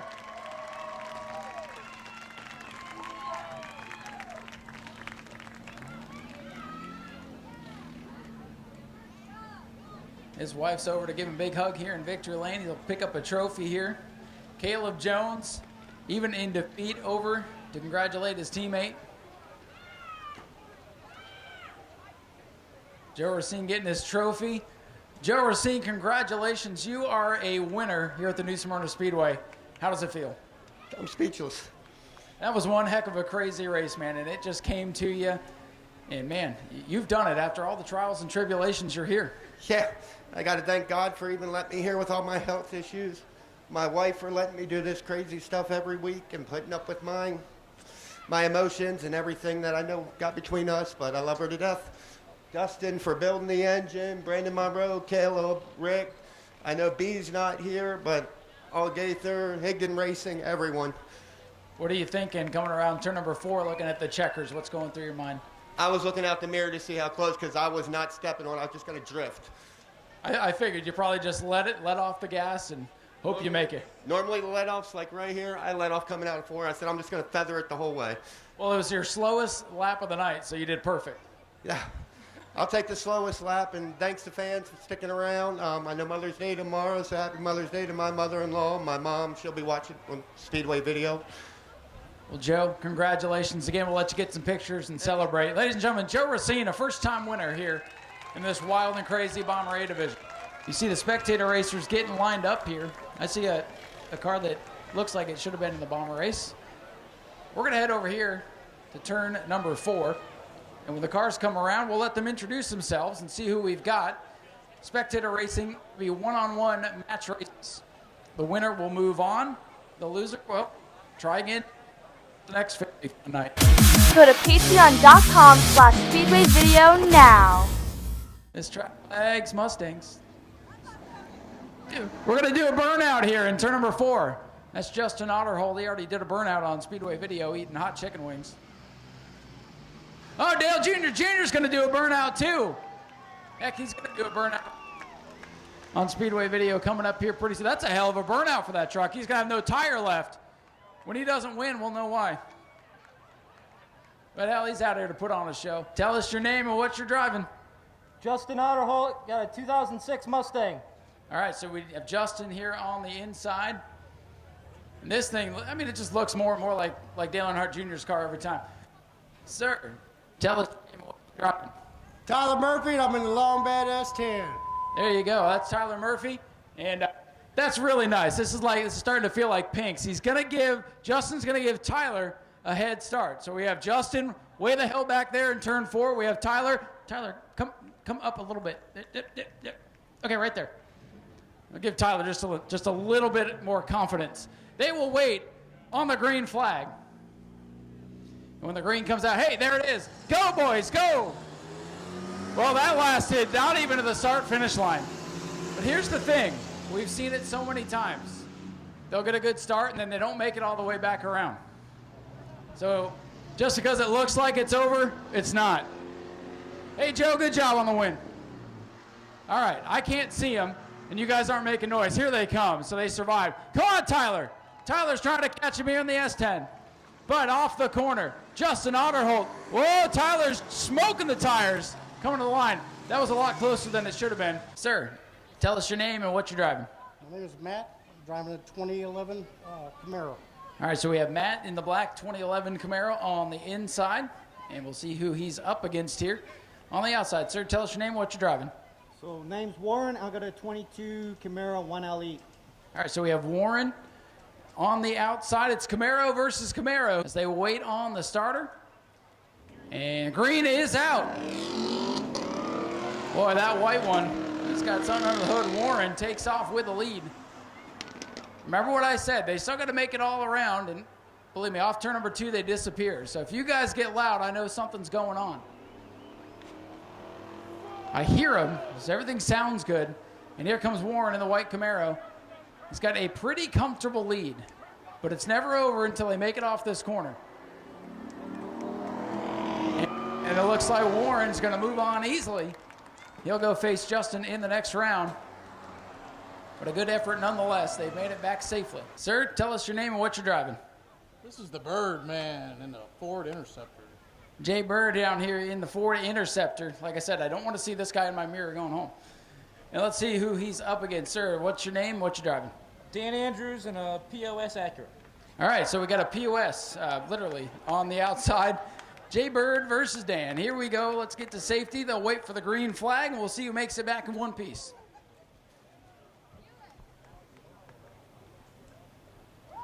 Green is out.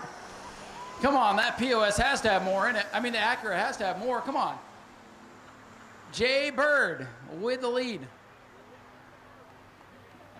Let's see if he makes it all the way around. Looking stout, and you guys are quiet, so he must be safe. There he is. He's good. Right there, though, right going into turn number 3 last time is where it all went. Jay Bird, he's got that interceptor. He's flying. He's going to intercept something. And the little Acura with a good effort. Only half a straightaway behind. Not bad. This track really likes Mustangs, and she's got 2 of them to try to eat this time. All right, we got 2 Mustang GTs. Justin, you're in round 2. He's in round 1. Any smack talk for the other Mustang? No, I'm just going to hook and book and let the car do what it does. There it is. That's what we're looking for. So let's see who Justin's going to be racing against here. We've got an odd number of cars, so we'll see who is in this one, sir. What's your name? I didn't hear a word you said. What's your name, sir? GRAF. This is Bill Graff here. The microphone didn't want to work there. So Bill Graff in the black Mustang up against Justin Otterholt. Bill Graff outside, Justin Otterholt inside. They'll wait for the green flag, and we'll see which Mustang makes it back. Who's rooting for the Mustang? I knew it. Green is out. Oh, and a little slip off the line. Like Justin said, you got to hook and book.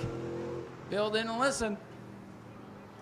Justin Otterholt's got a big lead. I'll let you guys tell me if something's getting hairy down there in 1 and 2. Looks like they're good. Both cars are safe for now. Here comes Justin Otterholt. Justin's got a big lead on Bill Graff. There's Bill, so he is safe. Justin Otterholt off the corner, puts the power down, and Justin move on. And Bill gave it a good effort. Bill saw a Speedway video. Last time there was a black Mustang out here. It was sad. All right, Warren, this is the time where you got to start smack talking the opponents. You got Jay to your outside there. Are you worried about that police interceptor? Well, I see him in a police interceptor. No cops ever caught me, so I don't think this one's gonna. That's what we're looking for. The cops have never caught him. We'll see if this is a first or not. So let's see if Jay has any response to that. Jay, he says the cops have never caught him. So are you going to be the one to do it? Oh. He says, let's see, I don't know. Well, let's let it get settled here on the racetrack. Winner gets to go face Justin Otterholt for all the money. Green flag is out. Pretty even. Warren's got a good jump, but Jay's got that thing wound up. It's pretty close. Oh, they both hit the brakes. Oh, it's real close. Oh, it's going to get dicey here on the backstretch. Warren's a little bit behind from what I can tell. Here they go down the back straightaway. They'll shoot into turn 3 here. Jay's got him by 2 car lengths. Warren's trying to make something happen. Oh, the police got him tonight, it looks like. Oh, Warren made a good effort there at the end. Listen, that was pretty impressive. That guy says the cops never caught him, and you just showed him what it's all about. Now you got to show Justin what it's all about. Are you worried about the Mustang? Yeah. Are you? He got some big ass tires, and I don't. Well, what do you got to do to beat him? Hope my will drop sticks. Well, this is going to be good. Jay knows how to get it done, but so does Justin. Justin won one of these things earlier this year. All right, Justin. He says he's worried about you. Are you worried about him? Yeah, I'm just worried that if I beat him, he's going to pull me over and give me a ticket. Well, there you go. I'm sure he's going to come try to steal your money either way. He's going to take home the $100, but let's see who gets the win. Justin Otterholt on the outside. Who's rooting for the Mustang? Who's rooting for Jay Bird on the inside? All right, it's the finals for all the money. Here we go. They'll wait on the starter. Green flag is out. The finals are underway. Pretty good start for both of them. Let's see if they make it back around. Oh, Jay sent it down there on the inside, but Justin's got the momentum on the outside. Here they come down the back straightaway for all the money. Jay's going to send it into 3. Remember what happened last time? They both stick. Jay close. Justin Otterholt screaming the tires, coming off the corner. Justin Otterholt wins by a couple of car lengths. So I have a lot of feature events coming up. We're going to head down to Victory Lane here. Grab a word with Justin Otterholt, our Spectator race winner. He's going to do a burnout for you, ladies and gentlemen. Let him hear it. Justin Otterholt, your winner.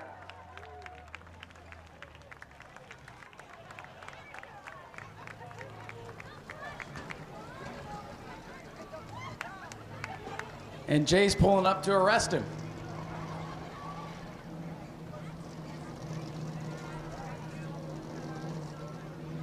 All right, ladies and gentlemen, here he comes. Your winner tonight, Justin Otterholt in the Mustang. Well, Justin, this is a much better result here than the last time we saw a Mustang out here. You didn't hit anything, and you won. Congratulations. Thank you. I was definitely hoping not to repeat what happened last time. That would have been a real bummer tonight. Well, Jay made you earn it. I saw you guys in 3. Both of you guys had the tires chattering. You were going for all the money tonight. Got yourself a nice trophy here from our trophy girl. Thank you. What's it mean to win out here? It means a lot to me. I've been doing this a long time, but it never gets old, and every win feels like my first one. And it was a heck of a run with Jay Bird. That Taurus is really, really fast. I was going into turn 1, and he's still right there with me. I'm like, wait a minute, what's going on here? Caught you by surprise, but it was a good race. Appreciate you coming out. Oh yeah, I'm always happy to be out here. It's always a pleasure, and I'll be out here a lot more. Ladies and gentlemen, let's hear it for Justin Otterholt, your winner. He's got some prize money coming down here. And let's hear it for Jay Bird, a good runner-up in the Ford. All right, folks, so coming up next, we do have the Superstock 25-lap feature event. Superstock, so we'll be up next. We'll head back up top side. Go to patreon.com/Speedway video now.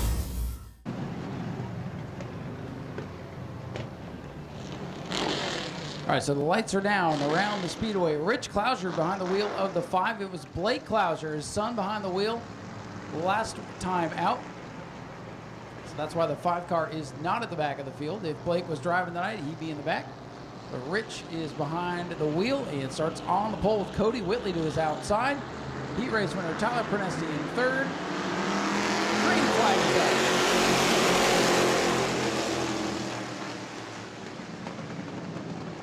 Rich Clouser in the 5. He's got the jump right now. Clouser out ahead. Prenesti in the 15. Trying to back up his heat race win from earlier.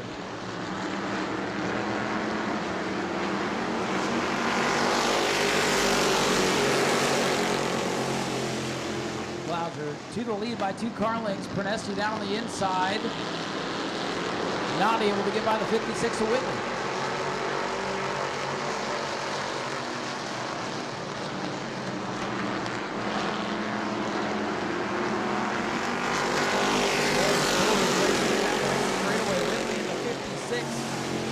Got to the side of the 15 as they came off turn number 4. Whitley still hanging on to the top spot. The second spot, I should say. Out front, it is the 5 of Clouser.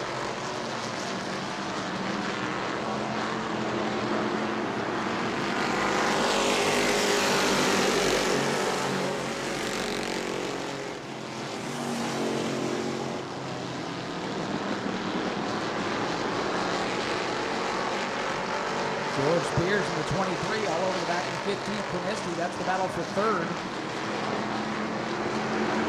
Rich Clouser all by himself.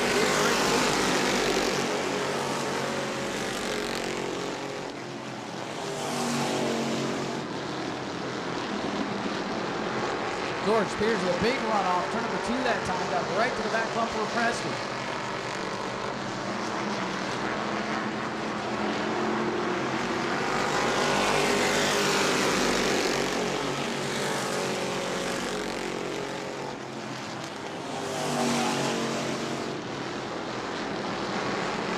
Laps complete, and it's car number 5. Rich Clouser behind the wheel, showing the way. His son Blake wheeled that car to a championship here last season.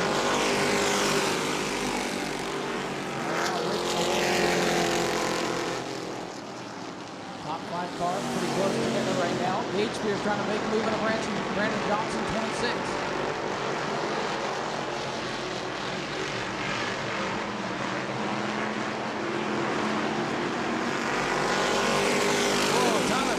Big sideways as George Spears putting pressure on going into turn number 1.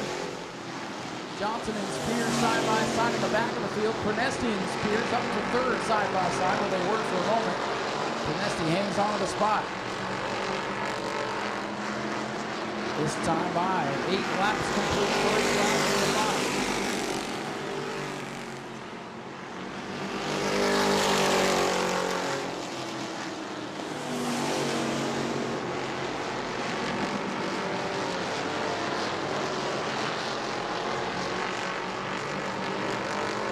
George Spears still putting the pressure on the 15.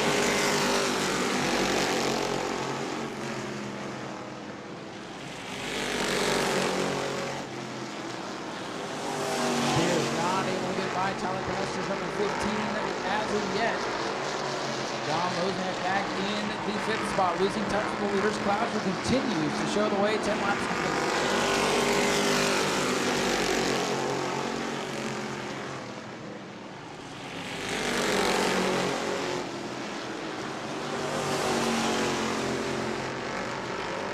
George Spears finally gets the run and clears Prenesti going into 3. Spears in the 23 trying to make something happen here.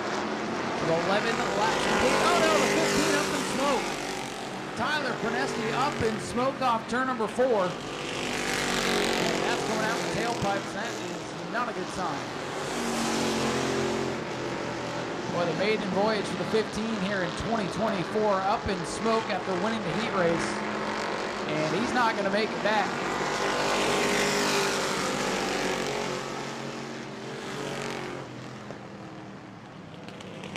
Caution is out. The 15 of Tyler Prenesti dangerously slow on the bottom of the racetrack. Brandon Johnson on the inside. Gage Spears outside of row number 3. Then Stephen Metz on the tail.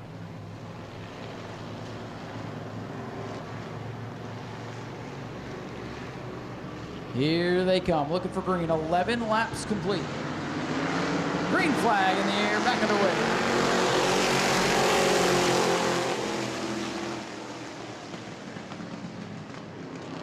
Ridge Clouser with the jump, but he's got Whitley trying to keep a fender up with him. Clouser with it, leading up back early. 12 laps complete this time by.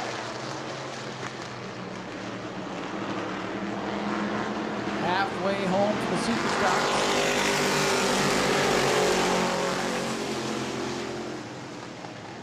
Oh, contact. Wozniak gets into Spears. Both drivers able to drive out of it and we stay green. Oh, and Spears comes down and gets into him.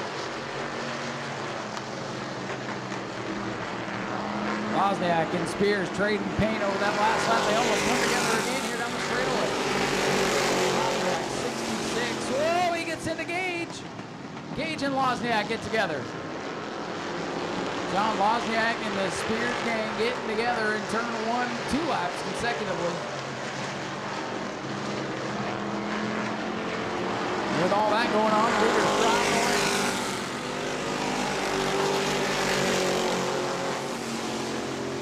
Starting to heat up here in the Super Stock feature. Coming to 10 laps to go. It's getting chippy out there. Leader still Rich Clouser. He's got a comfortable lead on Cody Whitley, who's having his best run this season. George Spears into 3rd, Wozniak back into 4th. 1 car length, that's the difference between 1st and 2nd. Cody Whitley's finally getting things figured out on the wheel of that 56 that Bobby Holly drove for so many years out here.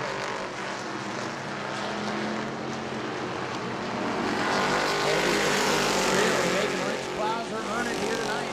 16 laps complete. Race up front, heating up.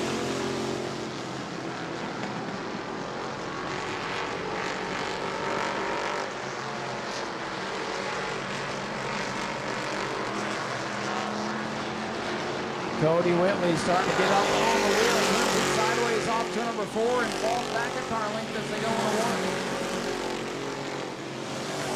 Whitley's got to be careful not to overdrive and burn up the tires because Clouser's car looks stuck right now.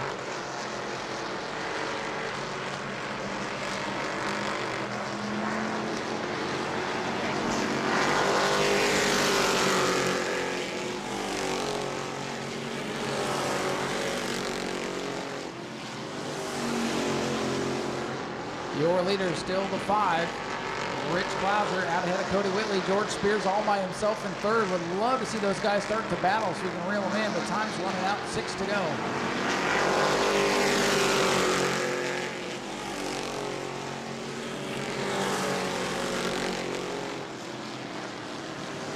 Last week it was Blake Clouser.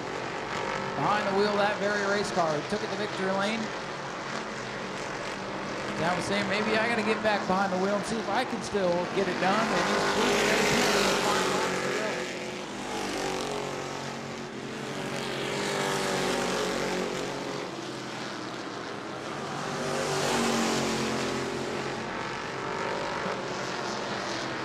Two car lengths back, Cody Whitley in the 56, trying for a late race rally here with time. Is running out 4 laps to go.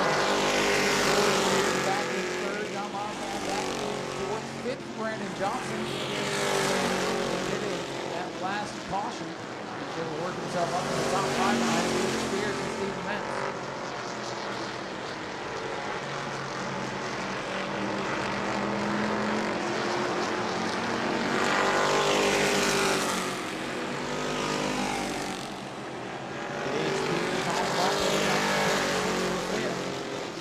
Cody Whitley closing in on the race lead. He's half a car length back. This one's not over yet. Cody Whitley in the 56 looking for his first win of the season. Rich Clouser, first race of the season, looking to make it 1-for-1. 2 laps to go. We got our race now going into turn 1. Cody Whitley, 56, closes on the rubber now. Can he do it?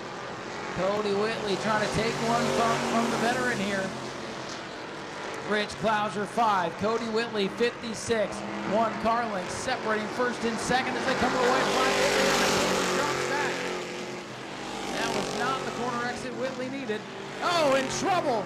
Gage Spears and Johnson get together, and Spears is going to careen into the inside wall. Caution is out.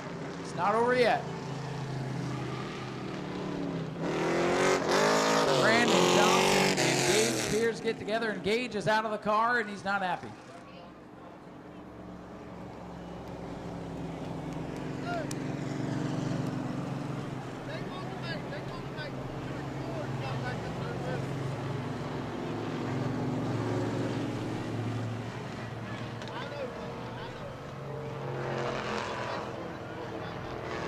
So Gage definitely disappointed, had a top 5 in sight, and going to show his displeasure here.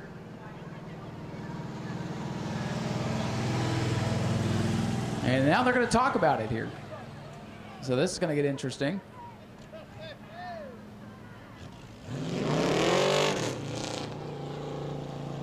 Now some words exchanged down there, likely. Gage Spears headed potentially for a top 5, battling for that 5th position with Brandon Johnson, and it all came loose off turn number 4. Turn 4 has been Calamity Corner tonight to settle the super stock feature that looked like it was all but over. Rich Clouser 5 on the outside is the leader. Cody Whitley 56 on the inside. That's John Lozniak, George Spears, Brandon Johnson, Stephen Metz. 6 cars left. Will there be any left when they come to the checkers? Green is out. Clouser gets the jump. Whitley not able to keep with him, and Clouser's clearing 1. And Spears is sideways, as is Whitley. Somehow, some way they don't crash. And here comes Lozniak in the 66. Lozniak up to 3rd, white flag set to fly this time. Lozniak sideways off the corner. Here comes Brandon Johnson. Johnson wants to steal 3rd here on the final lap. Clouser out in front, running away with it. Oh, 26 sideways. Lozniak powers up. Spears sitting back in 5th. Watch him going into 3. Here they come. It will be Rich Clouser taking the win in the 5. Cody Whitley second and 3rd. John Lozniak at the line. Rich picked a good night to come out here and win. Ladies and gentlemen, let's hear it for Rich Clouser in car number 5. The old man still knows how to get it done. Picked a good night to do it. All the quarter midget kids are here, and guess what? Rich is the race director at the quarter midget track. So Rich is watching these kids grow up in front of him, and they all came out to support Rich, and he hangs on to get the win tonight. Bobby Hawley, the spotter of the 56, former driver of the 56, debriefs with Rich here.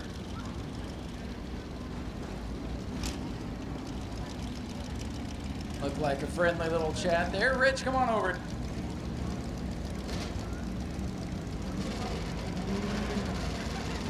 Well, Rich, your son comes out last week, wins, and you said, hey, that looked like fun, and you had to show him up. And you did it in front of all the quarter midget kids, too, so you picked a good night to win. Congratulations. Yeah, I wish Blake was in the car for the kids, but we decided at the end of last week when Blake ran and Gould was up here that the 2 old men were going to come back this week and race. And talked to Gould this morning. He was feeling a little bit under the weather, so he didn't come up here with us. And kind of sucks, but we put a show on for him and got his other car in victory lane and keep the streak alive here.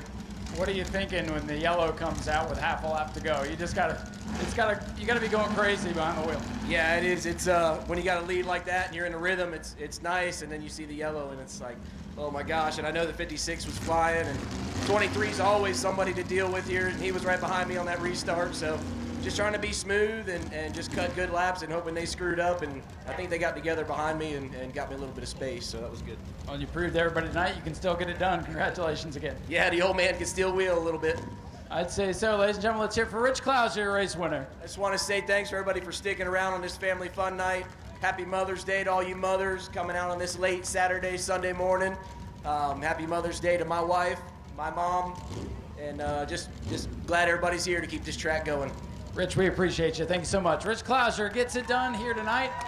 And we have the Ground Pounder 20-lap feature coming up, Bomber Bees, and then the last Mod Mini race to round out the program. Go to patreon.com/Speedway video now. Next time by.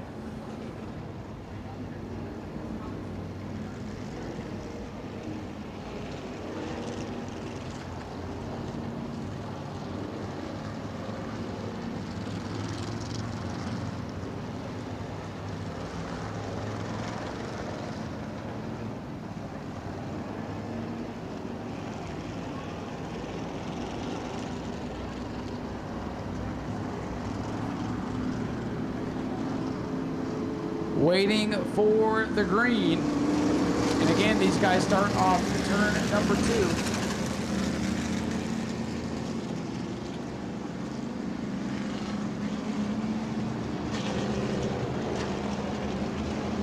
All right, green off turn 2. Well, they pick it up off turn number 2 anyway, and we are racing. Charles Paschal, number 99, with the jump. Keep your eye on the X9. Ron D'Alessandro looking for 4 in a row. At the back of the field. The race, but he keeps on winning, and he's trucking towards the front. Comes around Frank Pelkey for the 4th spot. Charles Paschal with the lead. Scott Cutter in second. Sid quickly kind of strings out, but that's not a bad thing. Get some space. Oh, and as I say that, almost contact going into 3 between the 22. D'Alessandro by Toby Smith down on the bottom of the track in turn 1. D'Alessandro up to 3rd.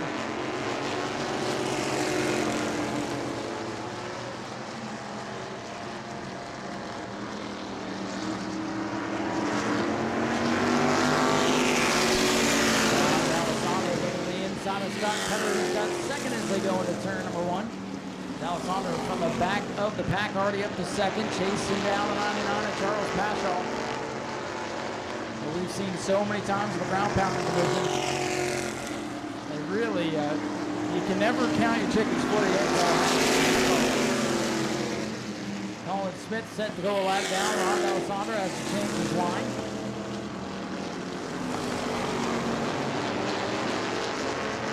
Now D'Alessandro looking for the lead in turn number 3 to the bottom. Perhaps down on the apron for a moment there as he goes by the 99 of Charles Paschal. Colin Smith, number 111.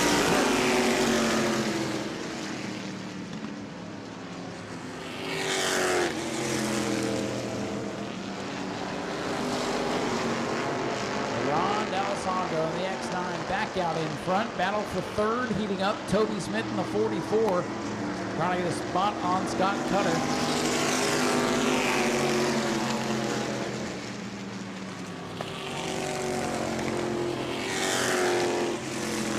Paschal trying to stay with Ron D'Alessandro and the X9. 6 laps complete. Field thinning down. We had 12 at the beginning of the day and down to 8 now.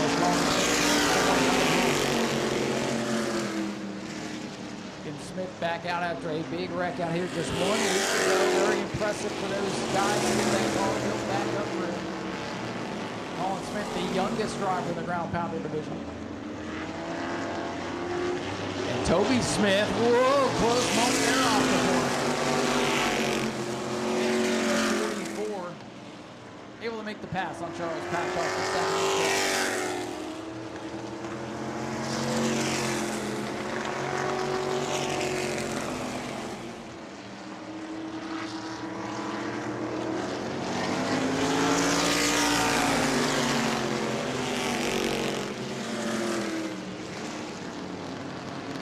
Closing in on halfway. D'Alessandro, 9 complete. Toby Smith in the second, trying to chase Rondell down. Cross flag this time. Halfway home.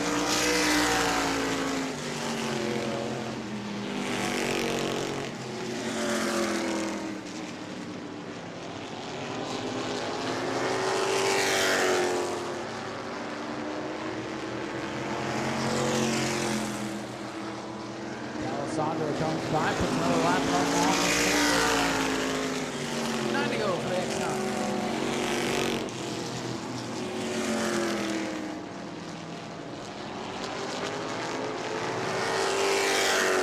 Alessandro putting a lap on the 61 of Eddie Freeman. Toby Smith in the 44, quietly creeping into the picture here. Lap for the ground pounders.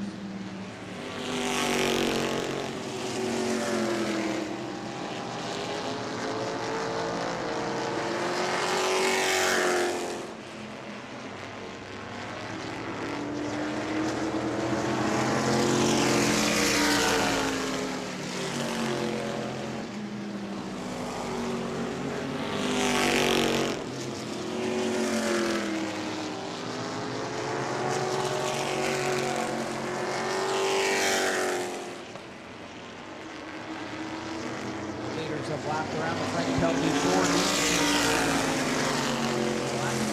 In a way here, but doing a great job so far in this one.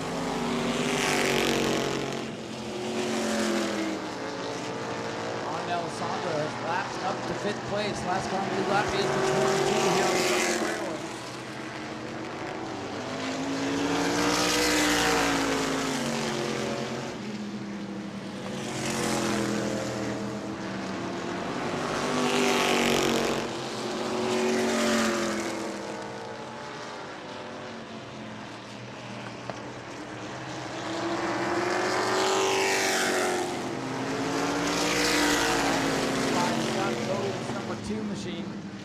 Still trying to get that tube up to speed. Basically built a brand new car, got the body on it. They'll keep working on Scott Foves, get him faster. Ron Alessandro now.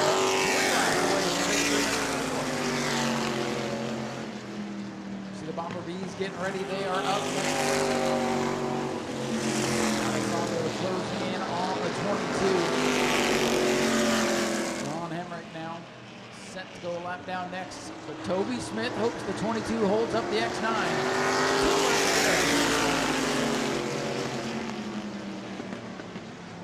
Whoa, the 22 throwing sparks, taking Rondell up the racetrack, and here comes Toby Smith.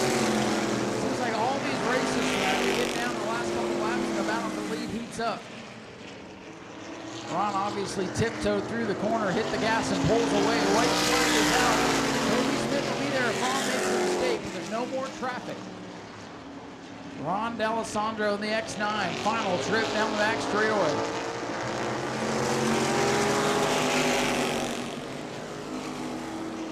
This time by off turn number 4. Checkers in the air, Ron D'Alessandro gets it done again. Toby Smith a close second. Where's third? Turn 3 for Charles Pashaw on the 99. Charles Pashaw going to come off the corner, and he's going to third. Fourth will go to the 0. Stop Cutter. The fact that Cutter's able to be out here tonight is close to a miracle after the big wreck a week ago. And ladies and gentlemen, let's hear it for your winner, Ron D'Alessandro in the X9.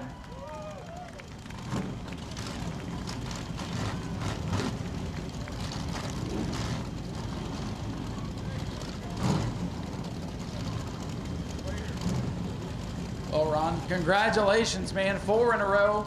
You keep doing it from the back of the field. And, I mean, Toby Smith kept you honest tonight, but, hey, it's another victory for you guys. Yeah, unfortunately, Art Coonson couldn't be here tonight. He was running at, I believe, Dillon or Citrus. And always good to run with, Toby. Keeps me very, very honest. I want to thank Pagano's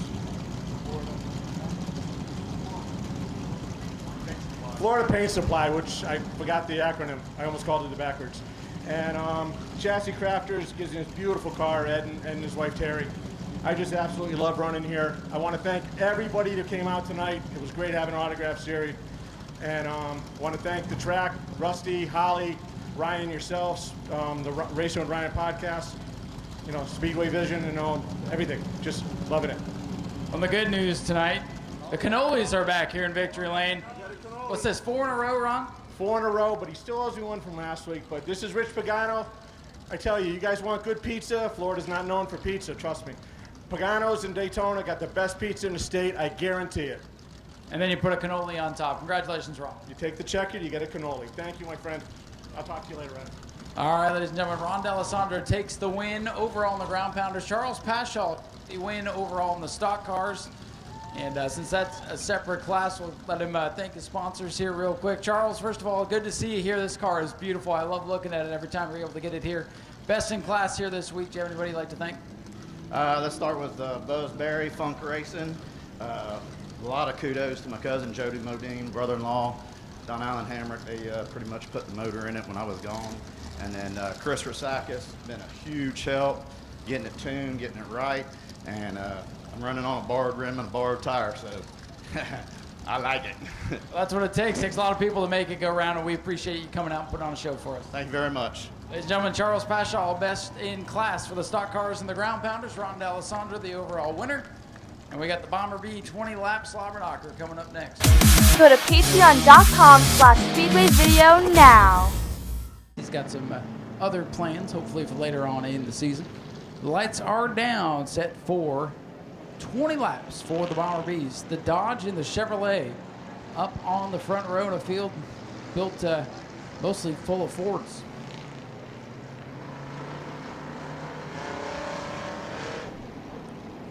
Here we go. 20 laps. Daytona Dodge American Auto pace cars off the speedway. Green flag in the air, and we're racing. Our 3 wide. Look at Zach Curtis from the back of the field. He's up past 3 of them, make it 4, maybe even get around Straley. Straley going up to Subway, and he shoves the 63 almost into the wall.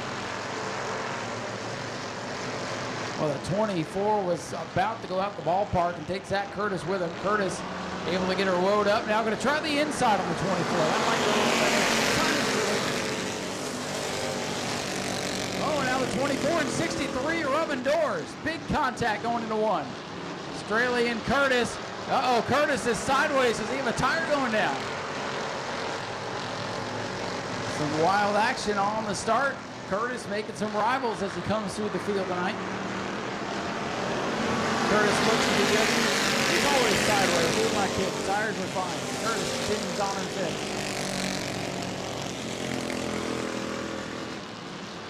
Curtis just trying to get away from the 24. He's had enough of that. John B now on the other Couture Motorsports car. Lindsay Sammons 04. Lindsay the top rookie in class.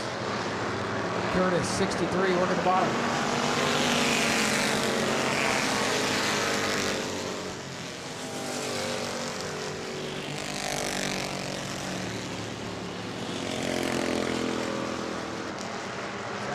Works his way up to 4th. Chase Simons with the lead. They've had some mechanical woes the last couple of weeks. So Chase, nice to see him back up front with Jason Strogan, earlier season winner in the 49 with 66.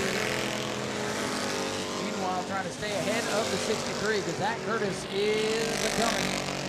On the back run for Tim Nicholas in the Dodge. They come off the 4 laps complete. And Curtis is charging.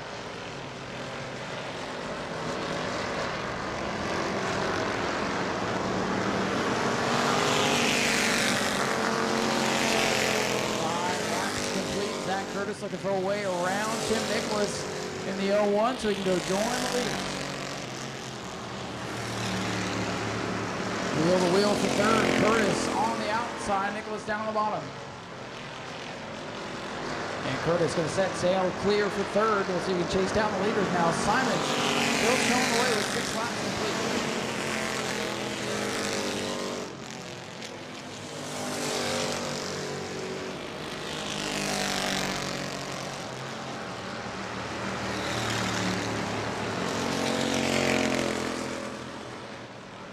Simons in the 66. We call him the Mallet. His dad, the Hammer, Jerry Simons, modified skin down here at the Speedway. Going chase the ropes. see that Chase hasn't jumped into a modified yet after the success of last year, but going to chase that bomber here this year. They really got the hang of bomber B racing pretty quick here last year. Coming to lap number 8. Zach Curtis is growing closer in the 63. Curtis on the back over now.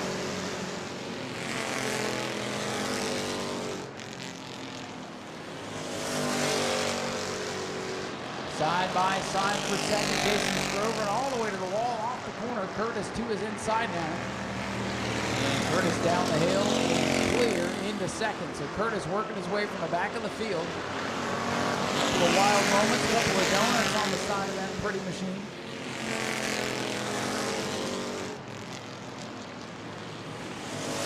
Chase Simon's the leader, but for how much longer? The way Zach Curtis is picking him up and putting him down, you gotta wonder.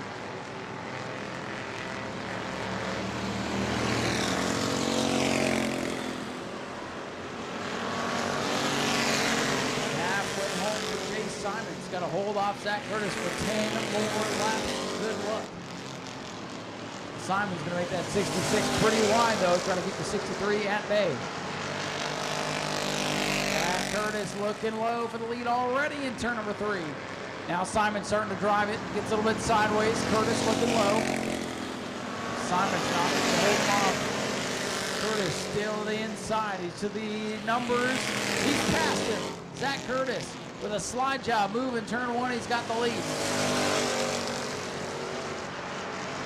Brandon Moreau off the pace in the 14. And look at the 66, he's coming back. Chase Simons, he's not done yet. Chase not gonna let it go easy here. Brandon Moreau gets the 14 to the pits, and Simons falls back in line as traffic was in a bad spot there with the 26. 8 laps to go for Zach Curtis. And then it's just one more race to go after this. 25 laps for the Mon Minis. Zach Curtis to lap number 13.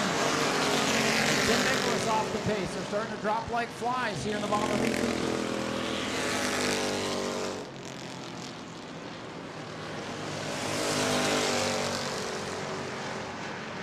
And now Chase Simons is off the pace. Chase Simons off the pace in the 66. Mechanical woes continue. At this point, whoever is left is going to win this darn thing.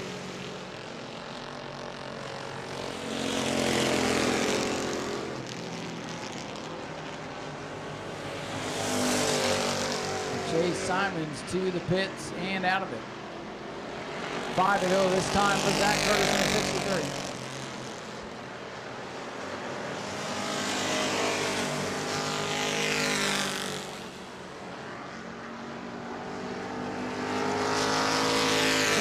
Chuck Brewer throws a tire and a shower of sparks in turn 2.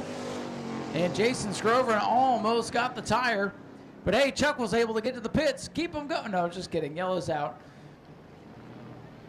Chuck Brewer throws a wheel or a tire there in turns 1 and 2 and going to tear up the asphalt in the pits. I'm sure the track's going to love that.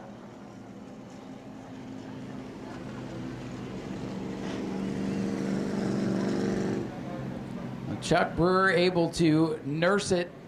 Well, he's able to get it back to the pits. I don't know if that was nursing it. That's a cop car, not an ambulance.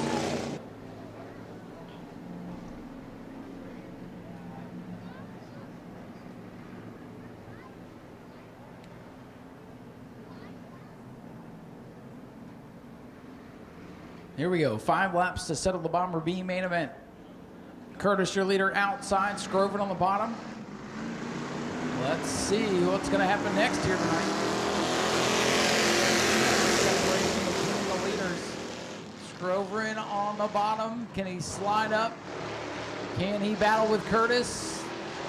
Not really. Curtis is free off 2.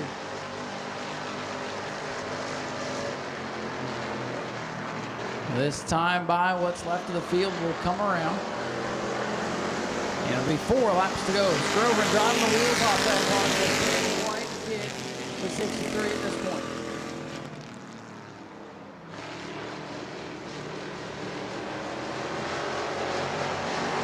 Zach Curtis in the lead. Jason Scrover in second. New third place man is Straley in the 24. Lindsey Samian 04 running in 4th. Logan Johnson the 26th. He is hoping the leaders all hit some oil or something. At the rate tonight's gone, that is a good possibility.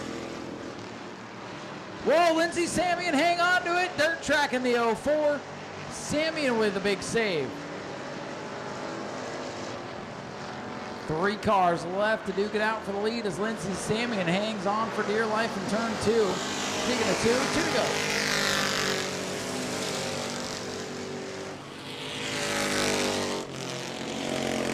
Next week, the 04 is going to be the oh no, because that was a big oh no moment in turns 1 and 2. Lindsey does a good job to hang on, was running 4th anyways, nothing to lose.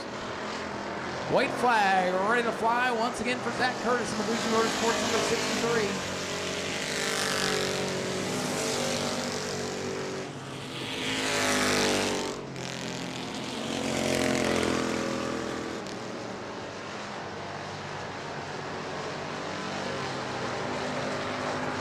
Oh no, Zach Curtis sideways through the corner.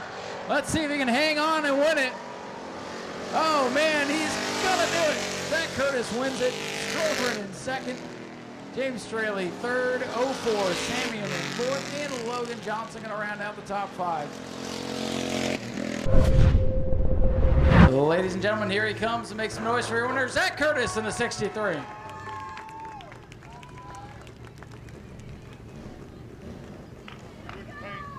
Well, Zach, you got a little donut on the side of the car. You got some breakfast for, well, later this morning here, but pretty wild on the first couple laps, but once you got in front, they had nothing for you. What's this, 3 or 4 in a row?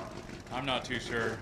It's either 4 or 5 if you include speed weeks, but yeah, that Dalton Strachey or Strachey, whatever his name is, I guess he doesn't really know how to drive because he ran into me, ran me up the track, tried to right rear me down the straightaway. I'm like, I don't drive like that. It sucks that he's that bad of a driver that he has to try to wreck me, but hey, luckily we still made it up front. Boy, and you having to come from the back every week, it seems like, because you keep winning. It's a good problem to have, but it makes it exciting for us, but I'm sure you'd like the car to not be banged up in the process. Yeah, I got this thing painted by Dan Fry, so we want to keep it pretty, and I'm going to have to call him up and have him clean it up again for me because I don't like those battle scars. Well, she's still pretty, but this makes it look like you're earning these things, and congratulations on the win. Do you have anybody you'd like to thank? Yeah, I got to thank Bougie Motorsports, J&C Graydall, the new sponsor on board, just helped me out buying some tires. We got Team 29's services, and I want to wish a happy Mother's Day to all the mothers, especially my mom that drove out here from after work. She's over there hollering. So, and thanks for all the fans that stayed, and of course Speedway Video. Zach, thanks for being here, man. Congratulations on another win. Zach Curtis, your race winner tonight. Final race of the night coming up for the Mod Minis. Go to patreon.com/Speedway Video now. Kinda, sorta. They've got one to go, and this still looks like they've just come out on the racetrack. Come on, John DeGeorge. Looks like John DeGeorge 22 on pole position. Shane Satoris 19 on the outside. Clint Foley in the 7. Sean Bass 112. And it's Mark Brote, James Durbin in the 14 for race 2. 67 James Sewell at the back. Here we go, 25 laps to finish off a wild fun night. Green is out.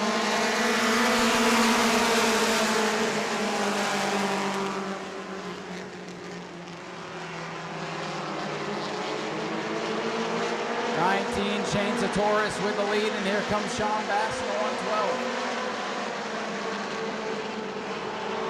22, John DeGeorge fades back to third.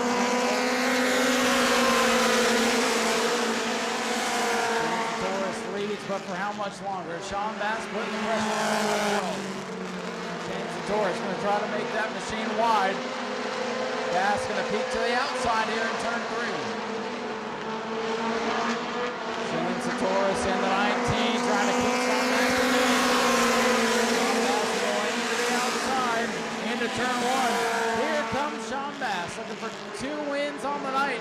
Shane Satoris not making it easy on him right now. Battle for the lead is a good one. Up near the front, Shane Satoris is sideways. Look out! And he turns Sean Bass. Bass into the outside wall.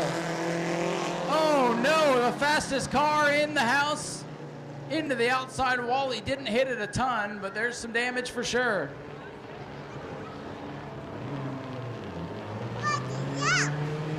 So Sean Bass in the 112 gets turned around. That could have been a whole lot worse as Shane Satoris came down the racetrack there. Thought Bass was going to get away with it for a moment, just barely got clipped. The first race, it was the lap cars that gave him fits. This race, it's the leader of the race. And that kind of sums up the kind of night it's been here on the high banks of New Smyrna. You're not safe anywhere. Shane Satoris has gone to the back of the field.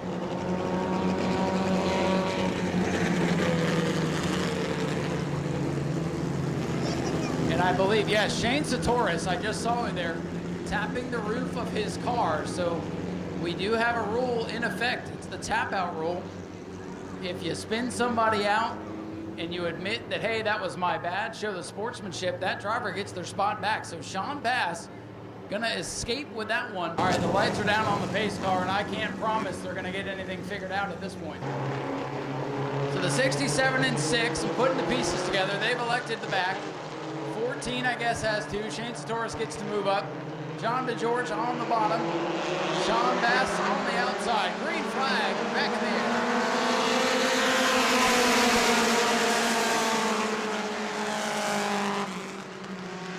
No surprise, we're slip sliding around, but we're just about back where we were a moment ago.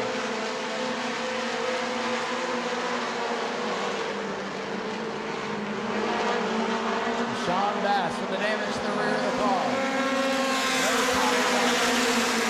Probably Chase having to drive a little bit, but not slowing him down.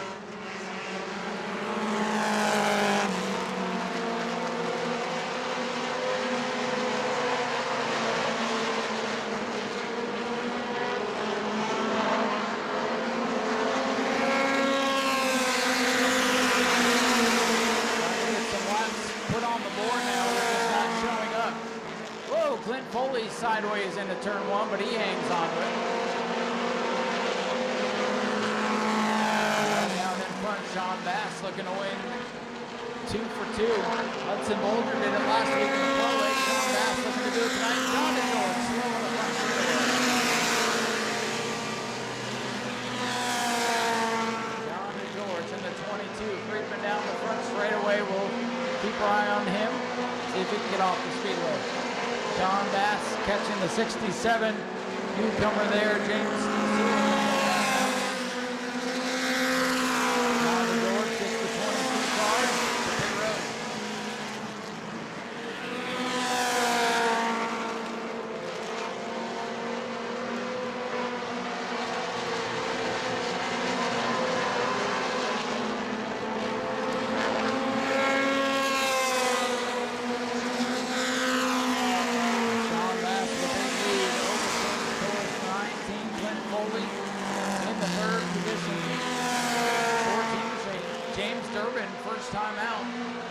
Driver change in the 14 car between race 1 and 2. Durbin in 4th.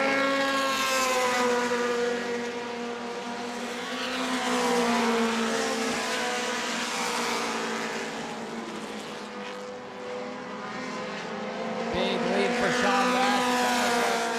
The damage on the rear of the car is helping. I can't make it make sense, but that's what it looks like.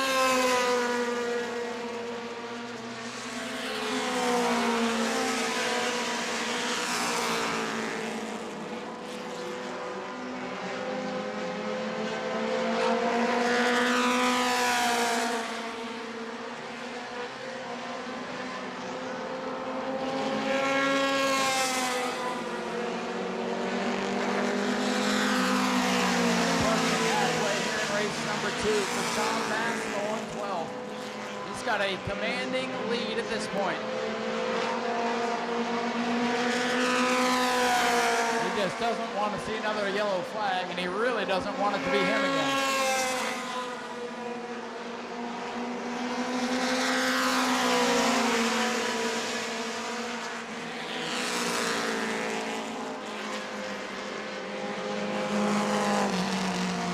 That'll heat up for second. Clint Foley in the black and blue for second. He now begins to close in on Shane Satoris in 19. Shane Satoris under attack now for the second spot. Way behind Sean Bass in 112. Foley dives to the bottom and one. Close quarters action into one. Shane Satoris, the pizza man, still hanging on to the top spot. Foley pulls to the quarter panel, pulls to the numbers. Foley working the bottom of the racetrack, trying to get by Shane Satoris for second.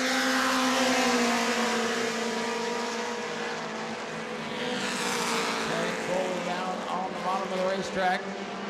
Into the second spot now. Just like you did in race number one, Clint Foley up to second. Laps beginning to wind down now for the Mod Minis here in race two.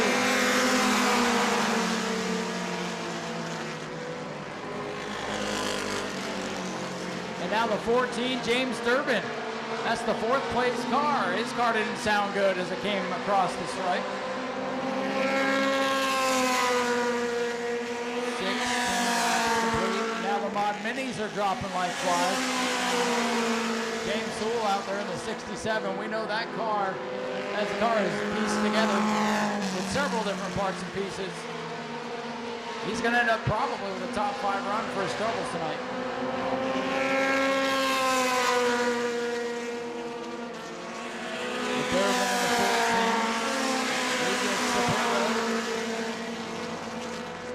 Mark Rote moves up to 4th.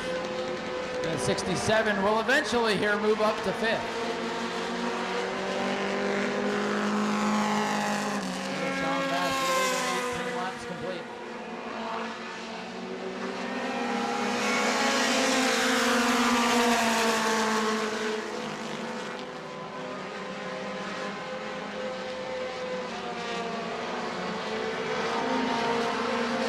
Six laps to go for Sean Bass, looking to double up.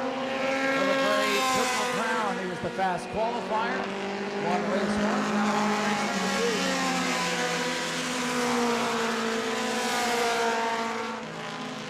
Clint Foley into second. Shane Satoris is third. Mark Rote fourth. And James Sewell, first time out in the Mark Rote backup car, has now popped up to fifth on the scoreboard.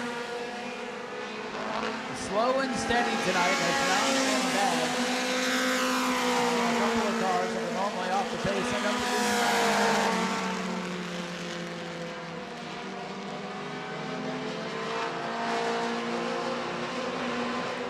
Four to go for Sean Bass in the 112. 4 laps to go in this marathon of a family fun night.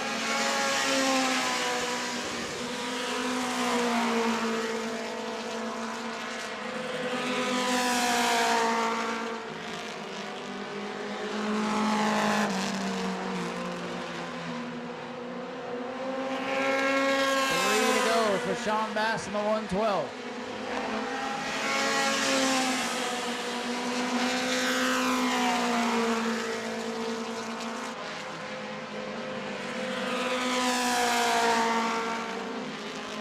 This time by popsicle sticks. Bass catching the 67 there. Under the start-finish line. 1 mile left.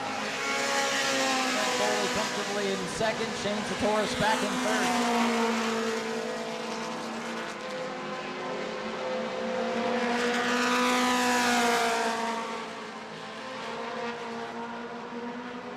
Clint Foley tiptoes around the 67. White flag is in the air. Last lap for Sean Bass. Mercy flag for everybody else. Bass on the back straightaway, no problem. In the first race, it was the last traffic. In this race, it was the battle for the lead that almost derailed him, but they can't hold him back. Sean Bass gets it done, wins both races. Clint Foley second, Shane Satoris in third, Mark Rote fourth, and James Sewell in his first turn out will round out the top 5. And we'll head trackside for the final time tonight. Talk to our top 3. Ladies and gentlemen, let's hear it for Sean Bass. Despite the spin, he's a little more excited about this one.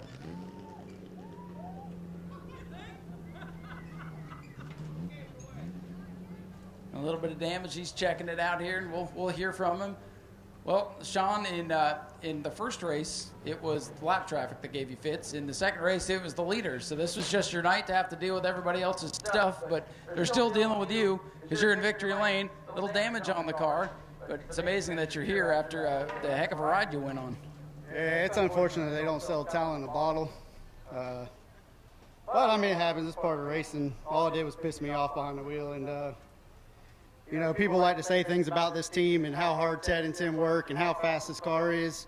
Hashtag level playing field. Better keep working, boys. I think y'all made a statement tonight. I mean, for you to back into the wall, let me ask you. I mean, it was obvious the car was still fast. Did that change the way the car drove at all? Not really. Not through the corner. I mean, there was something dragging on the front end. It was hitting on entry, and had a pretty good vibration about halfway down the straightaway, but when you get a race car driver fired up behind the wheel, nothing stops them. I was going to say, all it did was fire you up, and congratulations on a triple crown tonight, fast qualifier and 2 feature wins. Thank you, and Tim and Ted Volpius, my girlfriend Cheyenne, for being out here this late at night. Was it? Yeah, it's Sunday. We're cup racers today. Yeah.